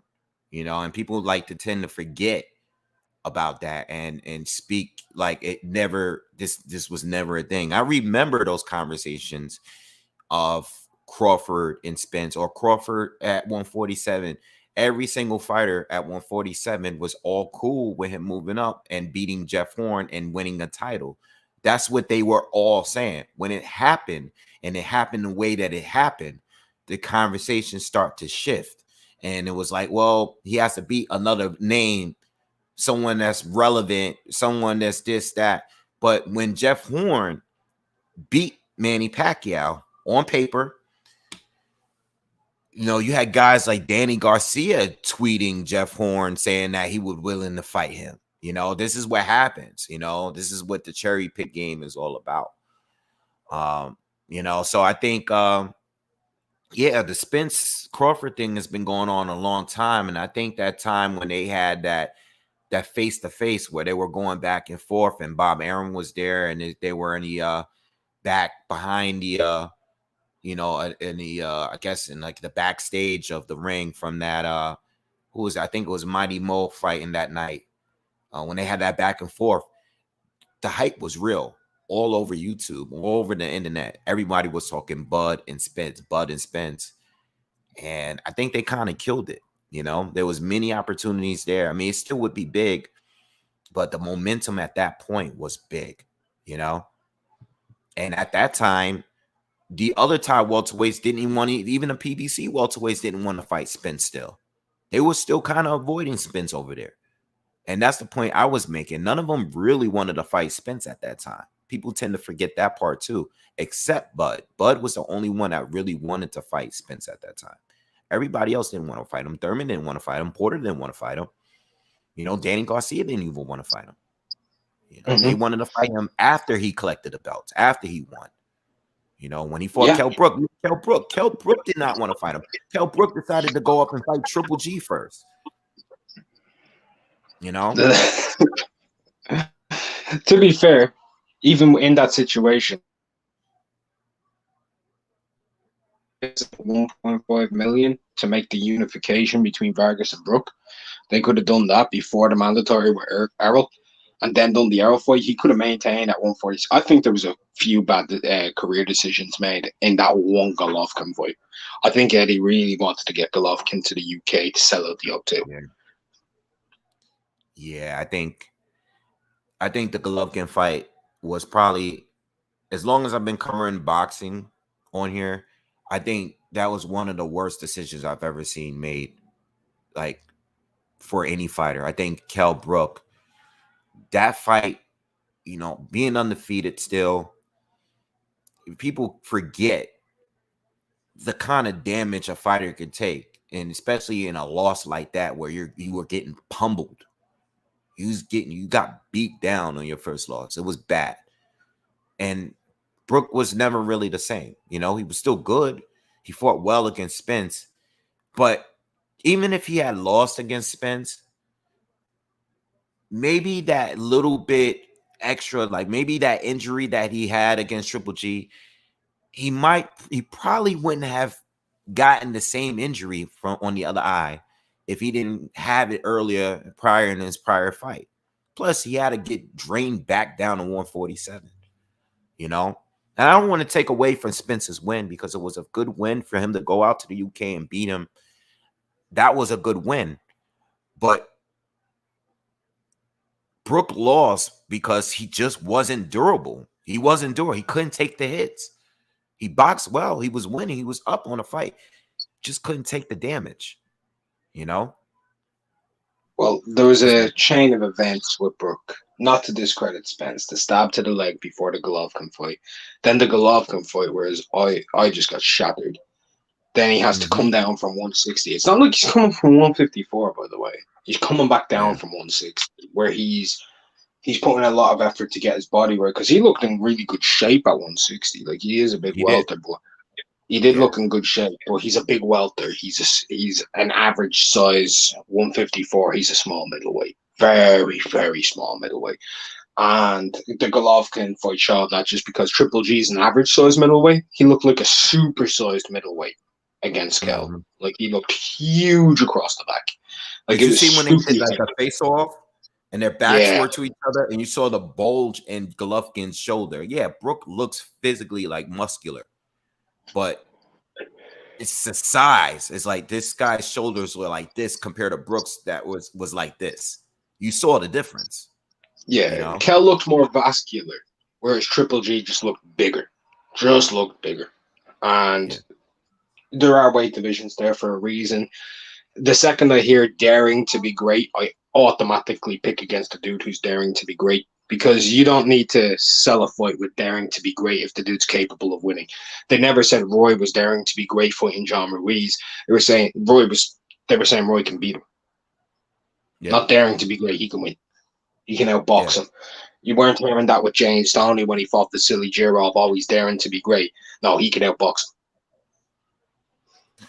Yeah, I think I kind of believe that it's a form of ducking. I think when you're at the division, you know, I felt the same thing about Mikey Garcia at 135. Everybody wants you to fight Lomachenko. You know, you're right there. Everybody wants you to fight. And all this, if I were to beat him, it's not going to be anything. No, it will be something. We want to see it. You know, and to jump up 2 divisions to fight another tough opponent that you're unlikely to beat, it was kind of disappointing, man, because it's like that was the fight. The Lomachenko fight it just made sense. You know, it made much more sense. People were demanding it, and the arrow thing was totally random. And I didn't believe for 1 second that Mikey had a chance of beating Spence, or just because of size alone. I mean, not only that, but like, you didn't even win a round, bro. Why did you even waste the time? You know, but I think that it goes with Kell Brook. You know, this guy's your mandatory. He's like, you know what? Let's dare to be great and move up and fight Triple G instead. I was like, no, we want to see the fight here. You know, you're not unified. You're not, you know, like, fight this guy here. Prove that you're the best here at welterweight first. Then go up 2 divisions and fight, you know, division or 2 to fight the next best guy. Prove that you're the man here first at welterweight. He hasn't done that. He beat Porter. You didn't fight any of the other top guys at welterweight. No, I was quite sad. There was no Vargas fight in there. There was no Thurman fight. It was just bad management, and I think you've hit the nail on the head, especially with Mikey. Like that Loma thing, that hurts. That really hurts because that was a fight I really wanted to see. To this day, I don't know who would have won. Loma fans will kill me for saying that. Mikey fans will kill me for saying that, but it's true. I have no idea. That was the fight for me. But the other thing that really disappointed me about that Mikey situation was the Warboxing Super Series was coming true. These guys were making a big wave at 140. And he steps out. We could have had Program Mikey, Taylor Mikey, you know what I mean? He could have been involved in some great contests at 140 too. He could. He really could have. I don't think Mikey cares that much. I think he just wants the bag, and that's it. It's been like that for years, you know. I don't think his heart is really on boxing like that. And listen, it's about the money anyway. It's prize fighter and stuff, so I get it. But if we're gonna, because things sound crazy now because we've seen the outcome of all of these fights. We've seen Mikey going up and lose. All right, we've seen Lomachenko lose down at 135. But when I think of 135, and I remember at that time, there's two fights that I wanted to see with Mikey at 135. It was Jorge Linares. I still wanted to see that. I know it sounds crazy now because Linares done lost a couple times. At the time, with what Linares did over in the UK with Mitchell and Crawler when they were at their peaks, the way he was starting to look, the hype on his name, people were saying Linares is in a conversation, three-way champion, to be in that top 10 pound for pound at the time. Like, people forget that. That was a conversation we were having. Yeah, well, people forget, and a lot of people just don't know. You know, a lot of people are, you know, the casuals just, they probably didn't know Linares like that until he fought Lomachenko. When it was announced, that's when everyone was coming out. But at that time, I swear to you, I didn't even know. I remember talking about Mikey and Linares. So, you know, when Mikey made his return, all right, he came back and he won that title. I was like, man, I wonder if, you know, Mikey and Linares, who's gonna win that fight? I remember having these talks, you know, with people that were really into it, you know. And then when Lomachenko moved up, I was like, man, who would win between Mikey? I don't know if Loma could beat Mikey. Like, I remember, like, you know, but now it looks crazy when you say that. Because people like Linares, he sucked. He lost to Devin Haney. He lost to Lomachenko. He got knocked out by that guy at 140. You know, people talk like, yo, dude, I'm talking about when it was a thing. You know, like that's, you can't say that anymore. You sound crazy when you say that. But, you know, same people will say, a lot of people will say, well, Linares has legitimized Haney as a world champion, or they'll say, like, oh, that's when Loma fully recognized his pound-for-pound capabilities and getting off the floor, like the other side of the narrative, right? But then they'll also turn around and say, Adrian Broner ain't beat nobody. But didn't Tony DeMarco knock Linares the hell out? Beat the crap out of him, and then Broner beat the crap out of him, and then people will be like, oh, Tony DeMarco was never a good fighter. Like, I remember all of that. Like, that whole, like, super featherweight to lightweight scene with Broner, DeMarco, Linares, that was a good division too. And then Linares came back and he started to pump up and he came over to the UK. I still remember Eddie Hearn was selling him as a top 5 pound for pound fighter to the UK audience when he was in the ring with Crawler. He's like, he's top 5 pound for pound in the world. He's a 3-way champion. I was laughing my ass off. I'm like, what list is Eddie reading here? That's got to be a list from Twitter from Venezuela or something like that. But he was in that conversation for top 15, top 10 pound for pound. I actually had him at a peak high of number 11 pound for pound. When that Mikey Garcia versus Linares fight could have happened. That in roughly around 2015. 2015 through 2017 area.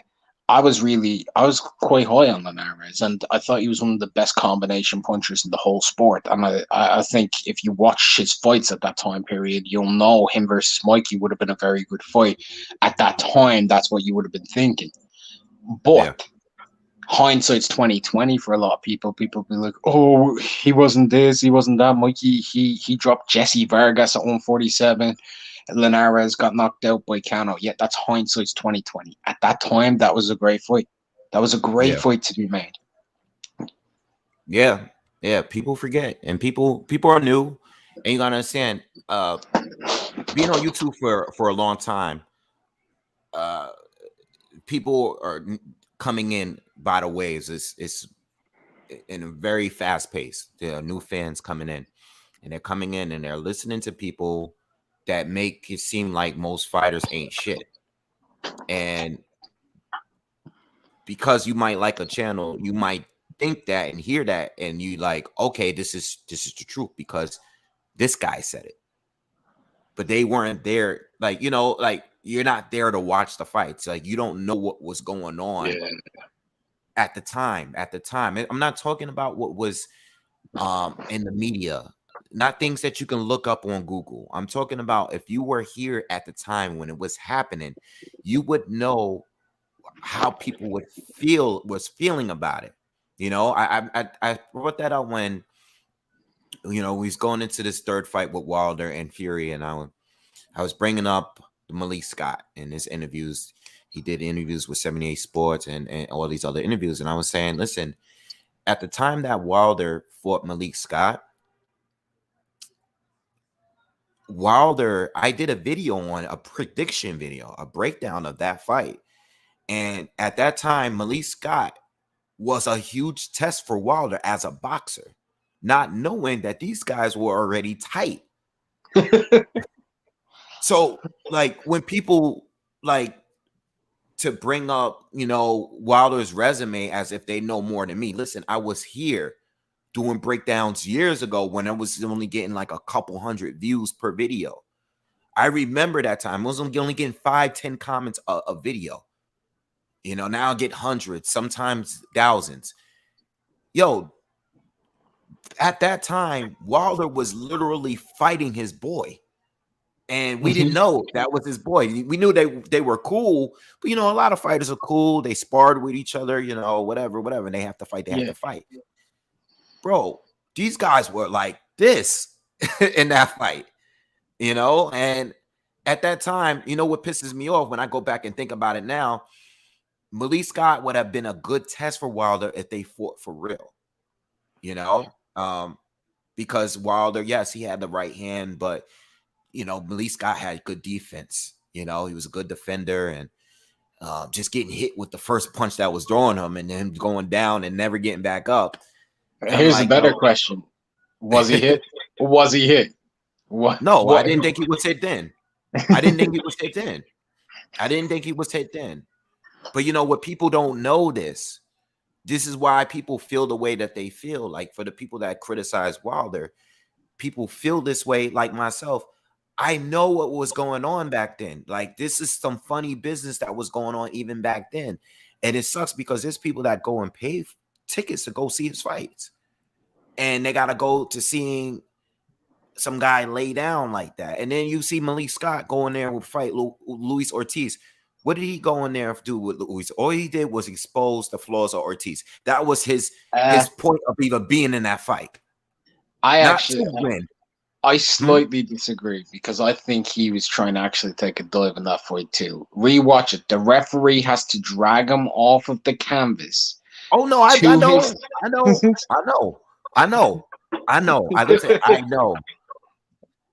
Chick, thank you for the donation. Victor Ortiz, Ghost Guerrero. I give the fight to Papa Guerrero for remaining true to stereotypical low rider of the 70s. LOL, I love that guy. I think we were talking about that. I didn't see Ruben. Did Ruben go off the other day? No, I didn't. Intangible, man. Yeah, intangible. But I love Robert. I love the Ghost, man. I love the Ghost.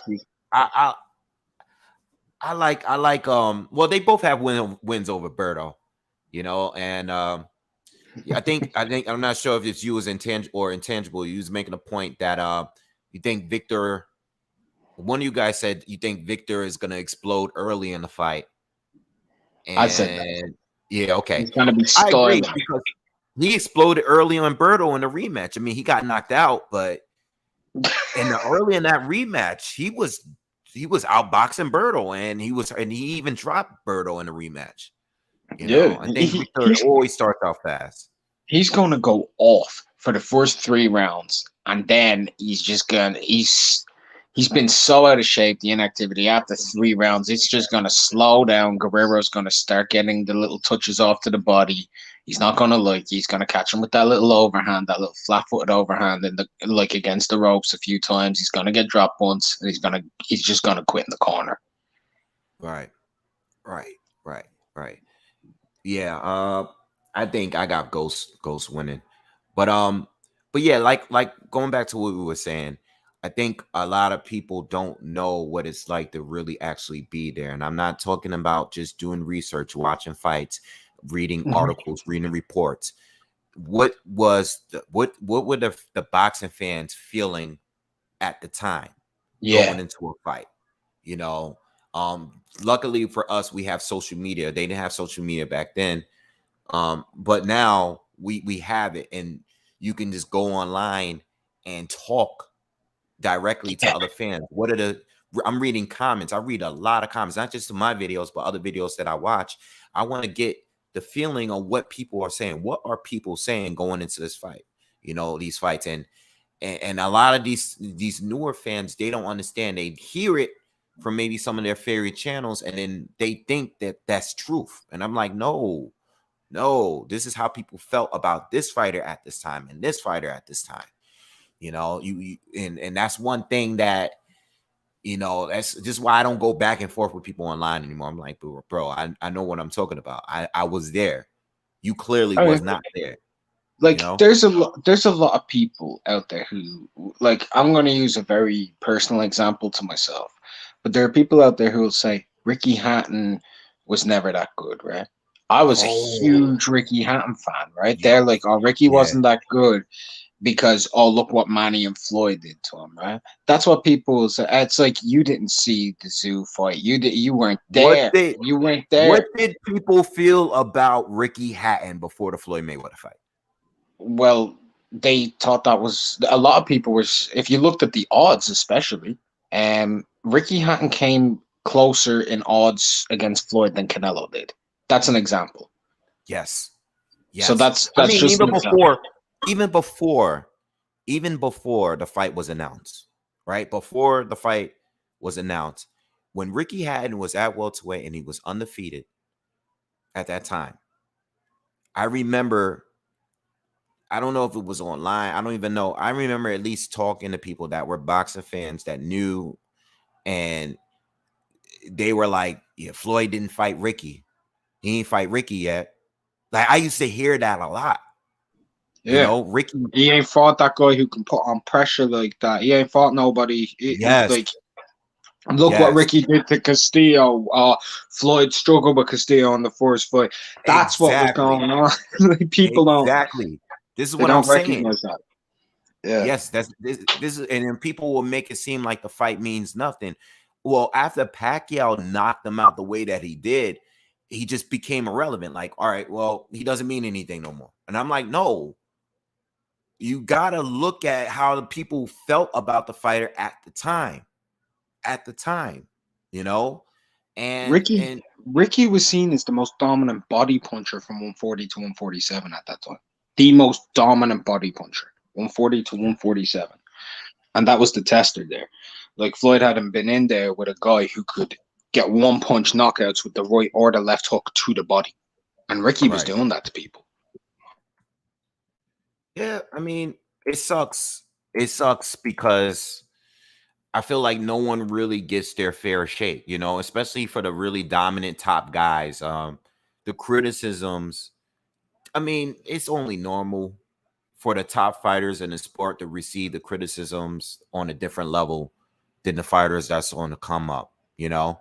Once you've done great things, people are gonna just, you know, water down your accomplishments. You know, it's not that big deal. It's not that big deal. But you're comparing that fighter to other, like, for example, Virgil Ortiz right now. Virgil Ortiz is killing shit right now. He looks great. He's stepping up with every fight, and he's performing, and he's doing good. So every little thing that he's doing right now, it's like the greatest thing ever to people. Like the way the comments, and listen, I back him. I love what he's doing. I've been loving what he's doing, and I like the fact that they are putting him in fights. I'm not too much of a fan of what they're doing with Jaime Munguia in comparison, or what's this other kid, Ryan Garcia, for example. Ryan Garcia, Virgil Ortiz should be much more popular than Ryan to me.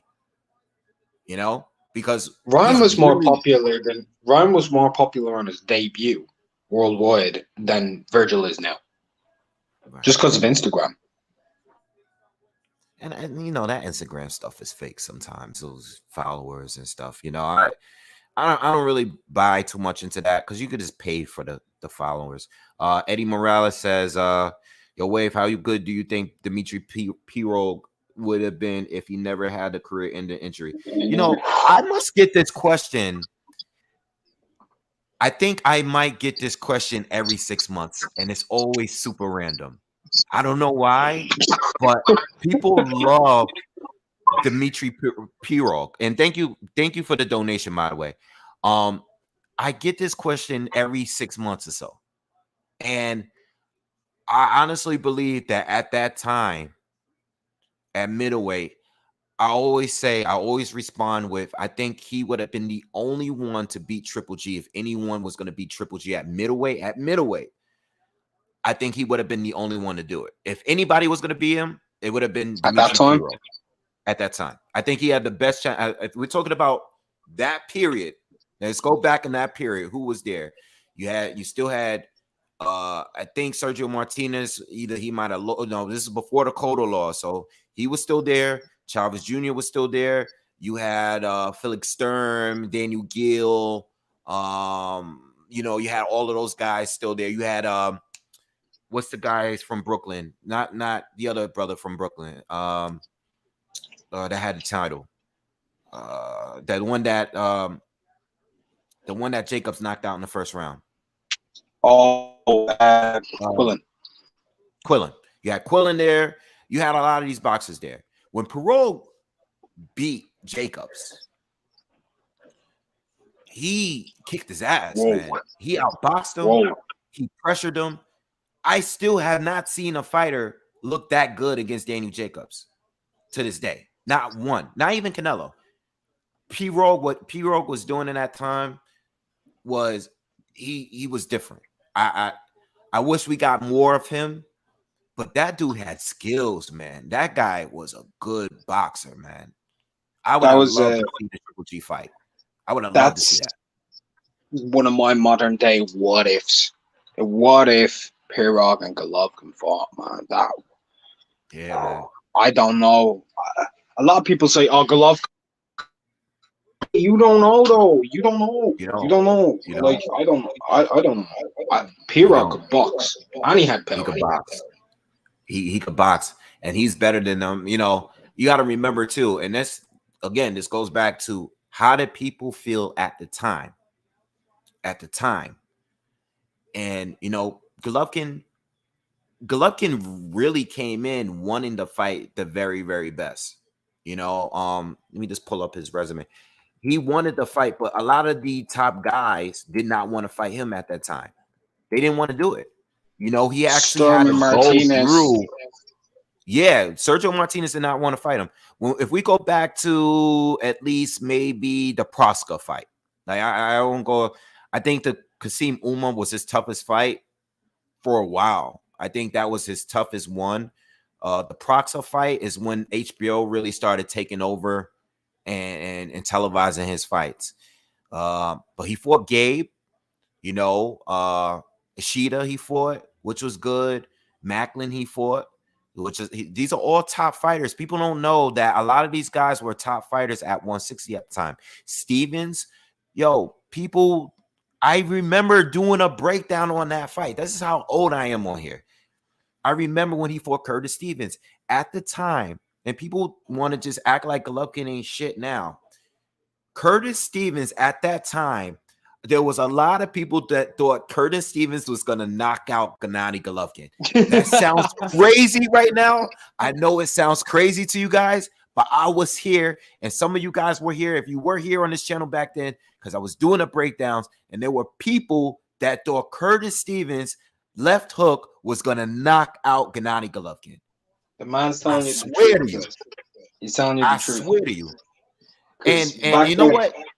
They weren't even fanboys. They were just people that just like Curtis Stevens and his style. And they were just like, no, I think Golovkin is going to get tested here. He's going to get rocked. You know? Yeah. There were people that thought Willie Monroe Jr. was going to outbox Gennady Golovkin. Because I remember that. He had that Cuban style, you know? And people, I'm telling you, it sounds crazy now, but back then, people had valid reasons, and the funny through them. Like I say, hindsight is 2020. I was around back then on my first channel, and I'm my third one now. But I remember like going around listening to a few different breakdowns, going into the boxing forums, and you'd see the reasons, and you're like, really? That's I didn't think about that. And you'd start being like, I don't know, this could be where the hype train gets derailed. Curtis Stevens gonna use that Cuban style, keep him on the end of his jab, move around that fancy footwork. Right. And then people will be like, oh, you don't know shit about boxing. But that's what narratives will do at specific times. And hindsight is 2020, man. It really is. Lemieux, Gennady Golovkin said he was scared fighting that guy. And that don't mean I was there that night. I went to that fight. I think that might have been the first Triple G fight I went to. I went to that fight, and I remember watching the interview, and Gennady Golovkin said he was actually scared to fight this dude. Not scared to fight him like he didn't want to fight him, but like fearful going into the fight. Like, this guy got a lot of power, And he went in there. And that was, at that time, I think that was his first real display of him boxing. Not just pressuring, but he really showed his skill set in that fight. And I think that's when people started respecting his skill set. You've hit the nail on the head for something that a lot of people, they either don't know because they weren't around. But the hype on Golovkin wasn't, oh, he's got one of the best jabs in the whole sport. It was, this man is the biggest puncher pound for pound that we've seen in so long. Right? That's what people were talking about. One punch and it's over. After that Lemieux fight, Gennady Golovkin got the best jab. Yeah. That it changed. It changed. Yeah, this guy's a great boxer. He's a great boxer. He got a great jab. Oh, he cuts the ring off like fantastically. He can move around on his back foot. And if people want a more prevalent idea of that, look at AJ. People were saying AJ is a puncher, he's a knockout artist, but he can't fight on the back foot. He's got no stamina. He can't do this, he can't do that. And now people are like, oh, what a master class of boxing with the jab against Andy Ruiz. When you see something new, people will then change their ideology on what the fighter is about. Very quickly and very promptly. And it's a secret with them because most people are not doing videos. They're not public with this. It's like they can say anything. They could go on your channel, leave comments of things. No one's gonna ever remember when they were wrong. They could just change their tune in a minute when whatever they believe it didn't happen. Or let's dumb down this win. Because Curtis Stevens at the time was a good win. Martin Murray was a good win at the time. It was a great win at the time. Willie Monroe Jr., good win, solid win. David Lemieux, his biggest win at the time, his biggest test at the time. People don't remember what David Lemieux was doing. Yeah, he had his losses to Rubio and stuff like that. We get it. But Lemieux was having a good run at that time. He was considered dangerous at that time. But once he beat him, no one cared anymore. And we were talking about this earlier. Even Kell Brook, bro. Even Kell Brook. There were channels that were saying Gennady Golovkin is finally fighting a skilled fighter. This is the most skilled fighter he's been in the ring with, in Kell Brook. And once he dominated Kell Brook, people didn't care. Oh, he just fought a welterweight. Well, I personally didn't. I knew that was going to happen. But there were a lot of people that was riding with Kell Brook because of his skill set. you know, and they believed it. But once he beat him, it was like, all right, he just beat up a welterweight. He bullet. No, but what about what you were saying before the fight? Before the fight, you know? And that's what happens with these fans. And these fans listen to that and they believe it based on who's telling you. And I'm like, no, at that time, yes, Gennady Golovkin, most people did not want the Kell Brook fight. But there were people saying as well that at that time, Kell Brook was the most skilled fighter that Golovkin has faced. And then he may get outboxed by him. Yeah, there's been some crazy. Yeah, it's a valid point. There's been some. Kell Brook is very skilled. It's at 147. Yeah. So I think I don't want to be wrong, but I think I might have even heard. I think I might have heard even Dwyer say that Kell Brook. I don't know if he picked Kell Brook to win, but I know he definitely at least broke it down in the sense where Kell Brook skills would have given Gennady Golovkin trouble. I think he might have said that. Look, I love Dwyer, and I've been a big fan of Dwyer's channel for years. But Dwyer's an odds merchant, right? He's an odds merchant. He will make if there's a 2-1 dog in a fight, he will make the best case scenario possible. 3-1. If that goes, if a dude is if a dude's 40-1, Dwyer's picking him. Yeah. No, I said that before. Dwyer thinks from a gambler's point of view. Like he's looking at it like, and I think sometimes it can alter the way he feels about the fight. You know, I'm just telling you how I feel like the fight is going to go. And I'm not always right neither. He's wrong a lot. I'm wrong. We're all wrong a lot, you know, but I think when Dwyer do it, he's thinking about the money that can be made in this situation. He's taking it from a gambler's point of view. And sometimes I think that kind of can throw him off a little bit.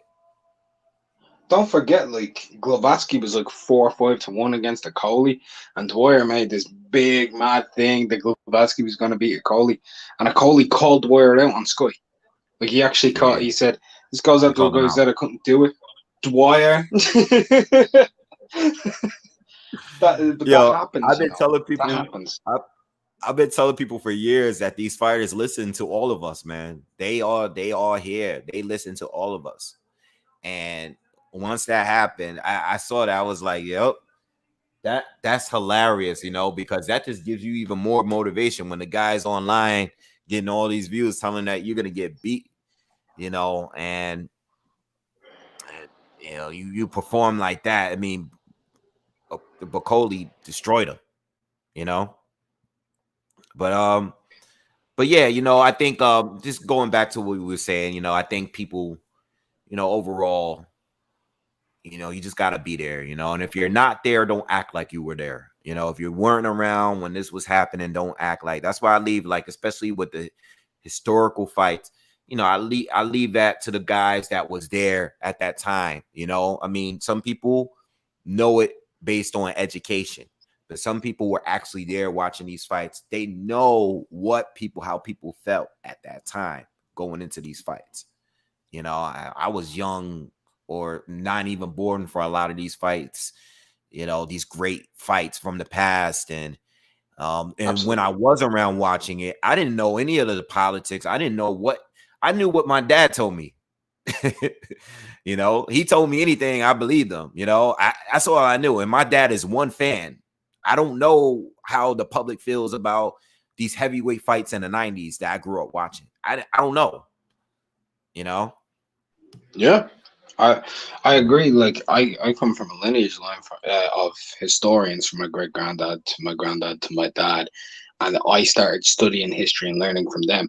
But part of the reason I got into YouTube was to hear other people's point of views. And whenever I'm talking to someone who was around in the 80s or 70s, I shut my mouth and I just let them talk, because they were watching it. They were there. That's their feelings. Now I've got other people's feelings in my family, but now I'm getting other point of views, and that stuff's priceless. So the more people who were around watching a fight, or they were involved in what they were thinking at the time and other people were thinking, and they had communication with their fans, listen to what they have to say, Because even if you think it's far-fetched, like, for example, a lot of people just say the greatest, like, what's a great example? Oh yeah, Hasim Rahman versus Lennox Lewis. There was a lot of people who thought Lennox Lewis was chinny at the time, right? Because of Oliver McCall and Hasim Rahman could the knock McCall him out. fight. There was a lot of people who did think, yeah, but a lot of people thought that Lennox could get knocked out by Rahman because of the McCall fight. And a lot of people thought he could get knocked out in any of his fights. Similarly to AJ, we see these narratives today that AJ can get knocked out by Pulev, he can get knocked out by anybody. Just it can happen because Ruiz did it, right? So because McCall did it, why can't Rahman? And now people are like, oh, it was due to altitude or whatever, instead of saying, hey, yo, Rahman could punch. And there were people back then who were saying this is a hard fight. A lot of Americans were saying Rahman can beat Lennox. Well, a lot of Americans believe that British heavyweights are all chinny. It's not just British heavyweights; it's all British fighters are chinny. All. Yeah, they just feel like AJ is just another Frank Bruno.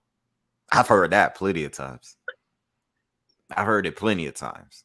Like they're all the same. They get in there and they get knocked out once they stepped up. Well, AJ got better feet. He's better at mid-range.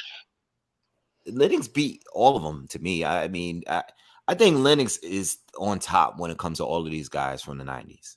I think he's at the top. I mean, he literally beat them all, and he beat the majority of them better. I mean, if we're going to put them all together, we're going to put Holyfield, Bo, Tyson, all of these guys together. I think Lennox came out on top out of everybody to me, and then he left beating Klitschko, who he had a nice, run after Lennox left, him and his brother. But yeah, that's what a lot of American fans believe. They just believe that they just chinny and they get knocked out. That's it. But that's okay. That is okay to me because it's just another perspective. I love every perspective I can get, no matter how far-fetched some are to me and how I've come out with far-fetched opinions to people. Some of them have turned out to be absolute baloney. Some of them turned out to be 100% true, right? But hindsight's 2020. I was getting called the Josh Kelly hater because I was picking David Avanesyan and that, I don't recognize real skill or any of this. I was like, I don't see him being able to keep his hands down against a guy who's going to lead with his head in a war of attrition. And that's what happened. But then I also said something along the lines of my point of view on Teofimo Lopez. Come's going to knock him out in 3 rounds. Loma's going to beat up on him. The kid ain't crap.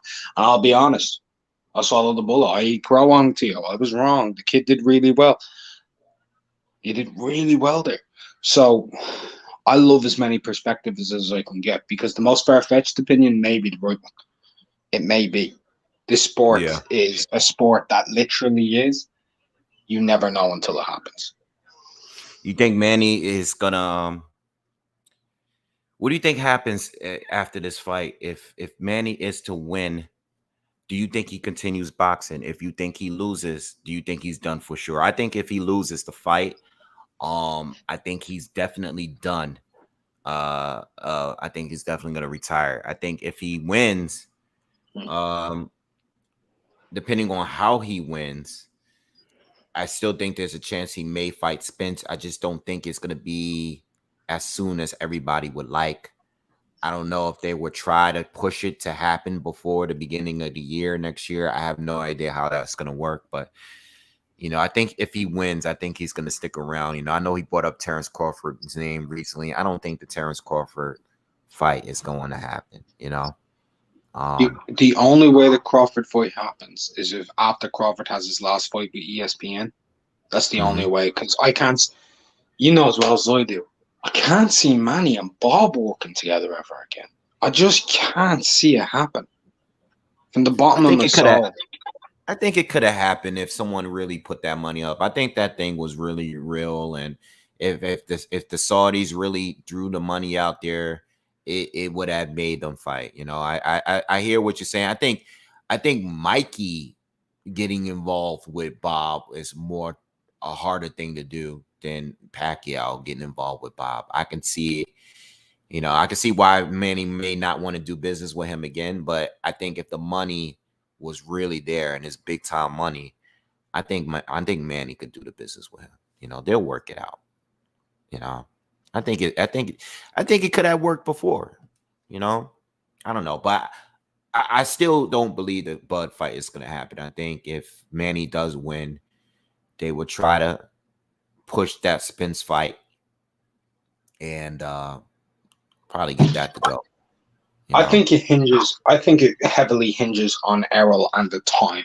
So if Errol can't have that fight by this time next year, and it would be Christmas next year, I think Manny would retire. But if they can have it by summer next year, 1 year, he'll do it. Yeah. I think he'll do it. I think he'll take the 20 million, 25 million and win, lose, or draw. I think the fact that he's still fighting Ugas, he fought Thurman, I think he's not going to give it up, but I think he wants to pass a torch. I think he wants to pass a torch to somebody. I think he wants somebody to come and say, yo, I'm taking it and keeping the sport going. I really do think he wants that. I think he wants somebody to become a name. Do you think he would have beaten Spence? I guess we'll never know. Yeah. I was gonna release the day he pulled out with the injury. Say that again. The day he pulled out with the injury, I had finished my 37-minute breakdown and prediction. I was about to upload it. Go on to Twitter. What happens? He's out. So I honestly didn't know. I didn't know at all. I was going into this week, or well, it was the week before. I still didn't know where I was gonna go because at first I was pretty sure I'm gonna rock with Spence, and then once I started watching like film, I was like, man, I don't know. I could see Pacquiao still beating him. I could see things that I think Thurman was a little better at doing, you know, than Spence. And it was more of a age thing, you know. I was digging too much into the age and the inactivity and, you know, just Manny, you know, in the second half of the fight, slowing down. I was thinking more so of that. I wasn't thinking like skills. When it came to skills, I like what Manny was bringing more than Spence. So that's why I was like undecided. One thing, and I talked about it for about 12 minutes in the breakdown that I did, was I was worried about Spence's lead arm because sometimes he leaves it dangling when he's jabbing out and he's pushing it. And Pacquiao doesn't fight on a straight line.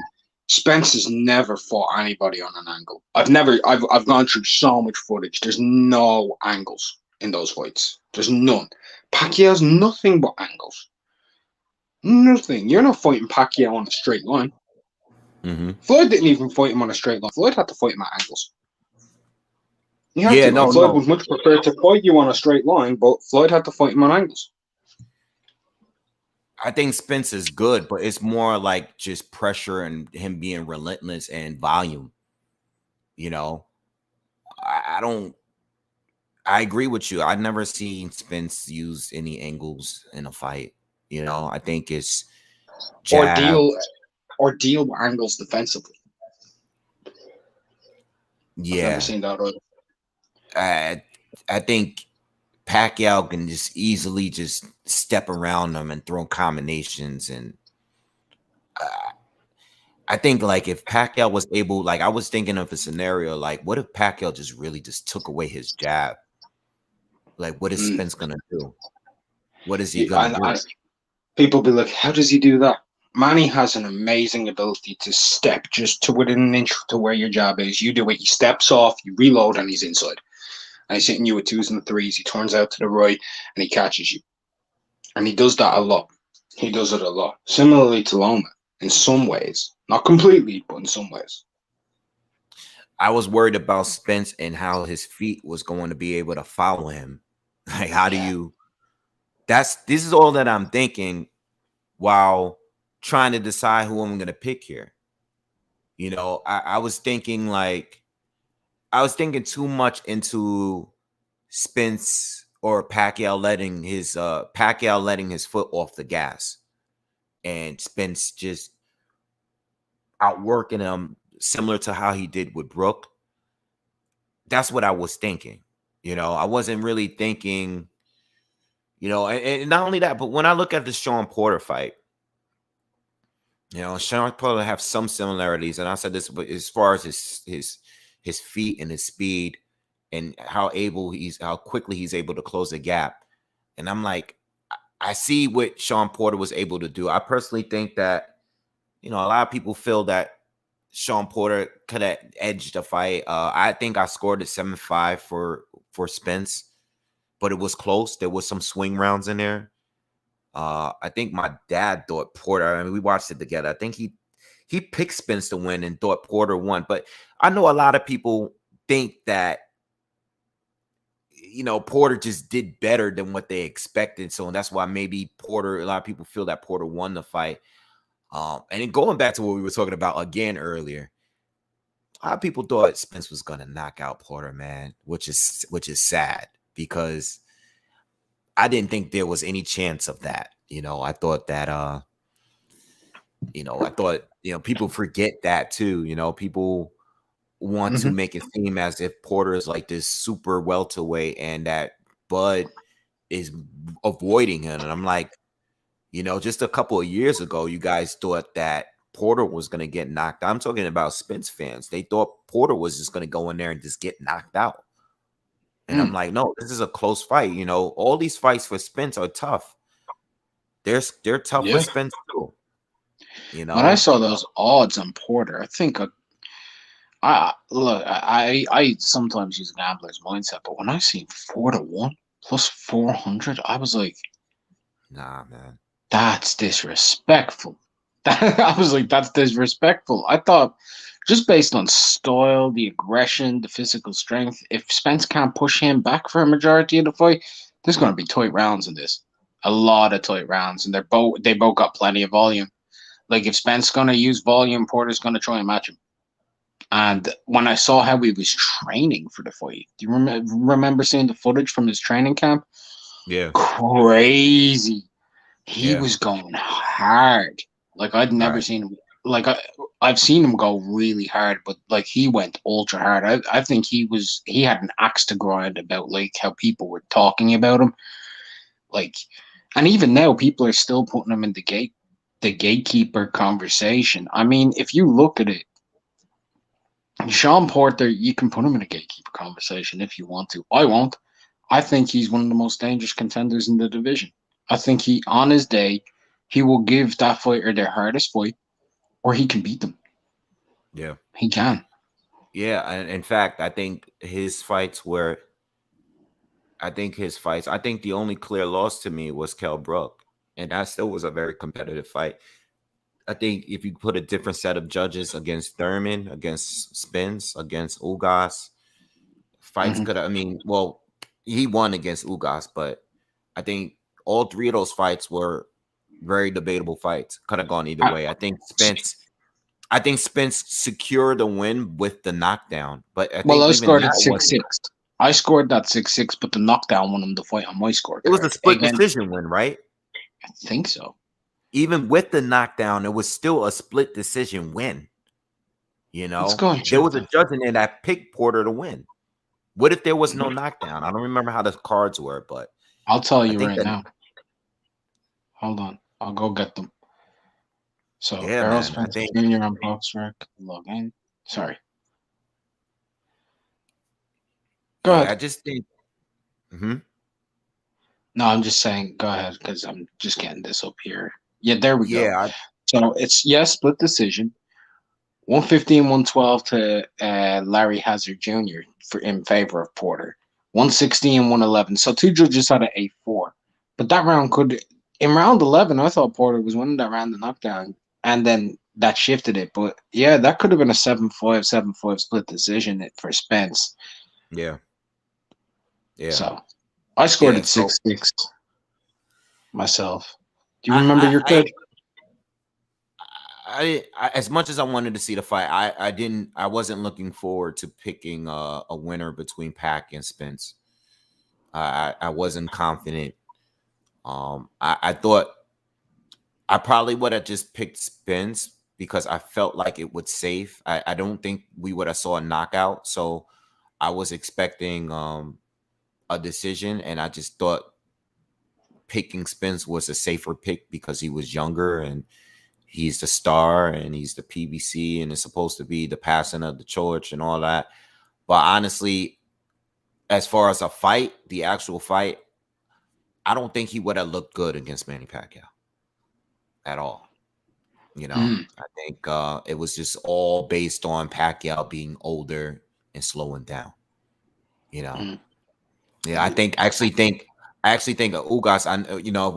If we're dismissing the arm injury, I honestly think that Ugas had things as far as his skill set that was a little bit more troubling for Pacquiao. Let me ask you a question that most people won't, but this is just a gauge. If Spence wasn't injured and he was fine, and Ugas no arm injury thing was fine, who would you actually pick there between Errol and Ugas? Because I think that's a beauty to think about. I've been thinking about it all week, even though that's not the fight. I've just because of the pullout and I've been thinking about that fight. Like, what would happen there? All right, so a few things. I've been thinking about it all week, but I wasn't thinking about it at all until this week. Yeah, like it never even came. It never was really a thought. Anytime it was a thought, it was just like, oh, I think Spence will beat Ugas. You know, I never cared like to really think, but I had all week to watch film. And first of all, I totally forgot that Ugas was Spence's mandatory at some point after the Ray Robinson win for the IBF. And I know that because when he beat Ray Robinson, this is what the commentators stated. So I try to figure out why he didn't fight Spence or what that was about. I'm not sure. I haven't actually really gone back and dig that up on why that fight didn't happen, but I can tell you now after watching his film and going through all these fights, especially against southpaws. I personally believe that Ugas is better against southpaws. I think he's not a good matchup for Spence at all. And I think his chances of beating Spence are greater than Danny Garcia and Thurman and Sean Porter was. I think his chances are greater because of his counterpunching ability, you know. And I think he's another fighter that I can see sort of taking away Spence's jab, you know, certain the things that Mikey wasn't able to do, or Sean, or you know, all of these other guys that he fought. Danny, these guys were good. I think Kell Brook was good, but like I said, the durability was an issue in that fight. I just think that Ugas stylistically is not a good matchup for Spence. And maybe I'll take it a step further. You know, obviously we all think Bud is, I think most of us agree that Bud might probably have the best chance. At least I know I do. I think Bud has the better chance of beating Spence. I think he would beat Spence actually. But if there was anybody in the division that Spence should avoid, I would think it's Ugas, to be honest. After this week, this is new. I think Ugas is it's not a good matchup for Spence. I'm not saying he wouldn't beat him. I'm just saying that it's a good fight. It's a high risk. I can't say low reward because he does have a title, but that could have been the fight to dethrone him in the upset.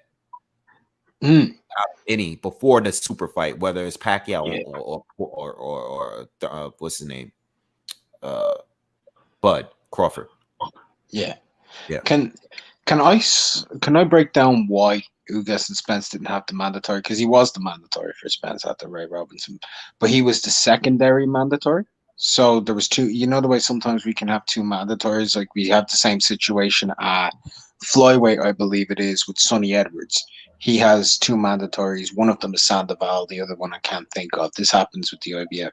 Now, that's normally due to a clog up of the rankings, and that's what happened. They had two eliminators go on. They made one a mandatory and one a secondary mandatory. We've seen the same situation with the WBC. Now, with Ugas, he won that fight with Ray Robinson. I think it was in February in 2018. And Spence fought Ocampo in the summer. But after the Ocampo fight, that's when Ugas was fully the mandatory, but he was going to have to wait 18 months. Right, so the PBC offered him the Sean Porter fight in the March the following year for the WBC title. By doing that, he gave up his mandatory, but he got a world title shot either way. And the winner of that fight was going to fight Errol Spence in the unification.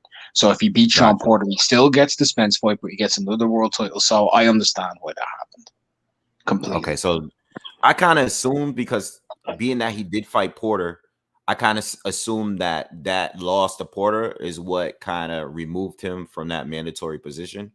But I didn't really do the research on it. I didn't even know, or maybe I didn't know at the time and just forgot, because I do remember when Ugas beat Ray Robinson, but I probably wasn't really, paying attention to it or not. But yeah, I just think style wise, I think he's not a good. It's not a good look for Spence. That could be an upset. Especially if he comes back. Like if they are to fight, like let's say he wins tonight. What if he looks? Spence has to fight him. Let's say his arm's actually okay, even though we're all speculating. Yeah. And he comes in there tonight, and he actually fights his fight the way he does, and he works the body well, and he uses his jab well, and he takes out Pacquiao. That's going to be like, okay, wow. Even though he's old, even though Pacquiao's old, the same, you'll see a lot of people being like, oh, Spence will beat Ugas, or Pacquiao was just old, but they'll be the same people saying, oh, this was the fight for Spence. This was the mega fight for Spence. Because they'll be upset due to this was meant to be Spence's moment to super breakout. You know what I mean? But Ugas has that chance now. And everything happened. I believe, this is my life philosophy, everything does happen for a reason. Who knows? We'll be talking about this tomorrow. All the channels, like tomorrow. Oh yeah, all week. Tomorrow, no, not just tomorrow. The entire week is going to be about this fight. I'll be honest. What this means. The next 2 weeks, because there ain't jack for boxing next week, because of Benavidez in this category. That was the main one, but it won't be until like the UK fans will go off on September the 4th, because we have Warrington's rematch against Lara on September the 4th. And I know in Ireland, there's going to be a lot of conversation just because Katie Taylor's on that card. So there's going to be a lot of conversation where I'm from. But as far as right now, there won't be anything really talking about outside of the hardcores who are like degenerative hardcores who'll be talking about like the Russian cards and stuff, you know what I mean? But other than that, it's just going to be Ugas. If Ugas wins, it's going to be, will Spence fight him or will he duck him like he's ducking Crawford? And then I'll be like, he didn't duck Crawford. Crawford won't cross the side of the street. All those conversations are going to go on. We're going to have a merry-go-round of the welterweight division for 2 weeks. We're going to have it for 2 weeks. But the next day, is Pacquiao going to retire? What happened? Whether Pacquiao wins or loses, then every story you can imagine. The built-in excuse if Ugas ain't throwing his jab, right? Because we're already talking about the injury to the left arm, if it is real, if it's not. Oh, he couldn't throw his arm, and people like, even if he could, he would have got knocked out. Those conversations going to be going wild. Going to be going wild.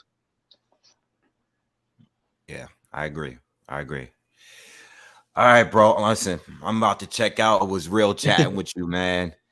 I'll definitely be on. I don't know. Are you doing a live commentary too on your channel? No.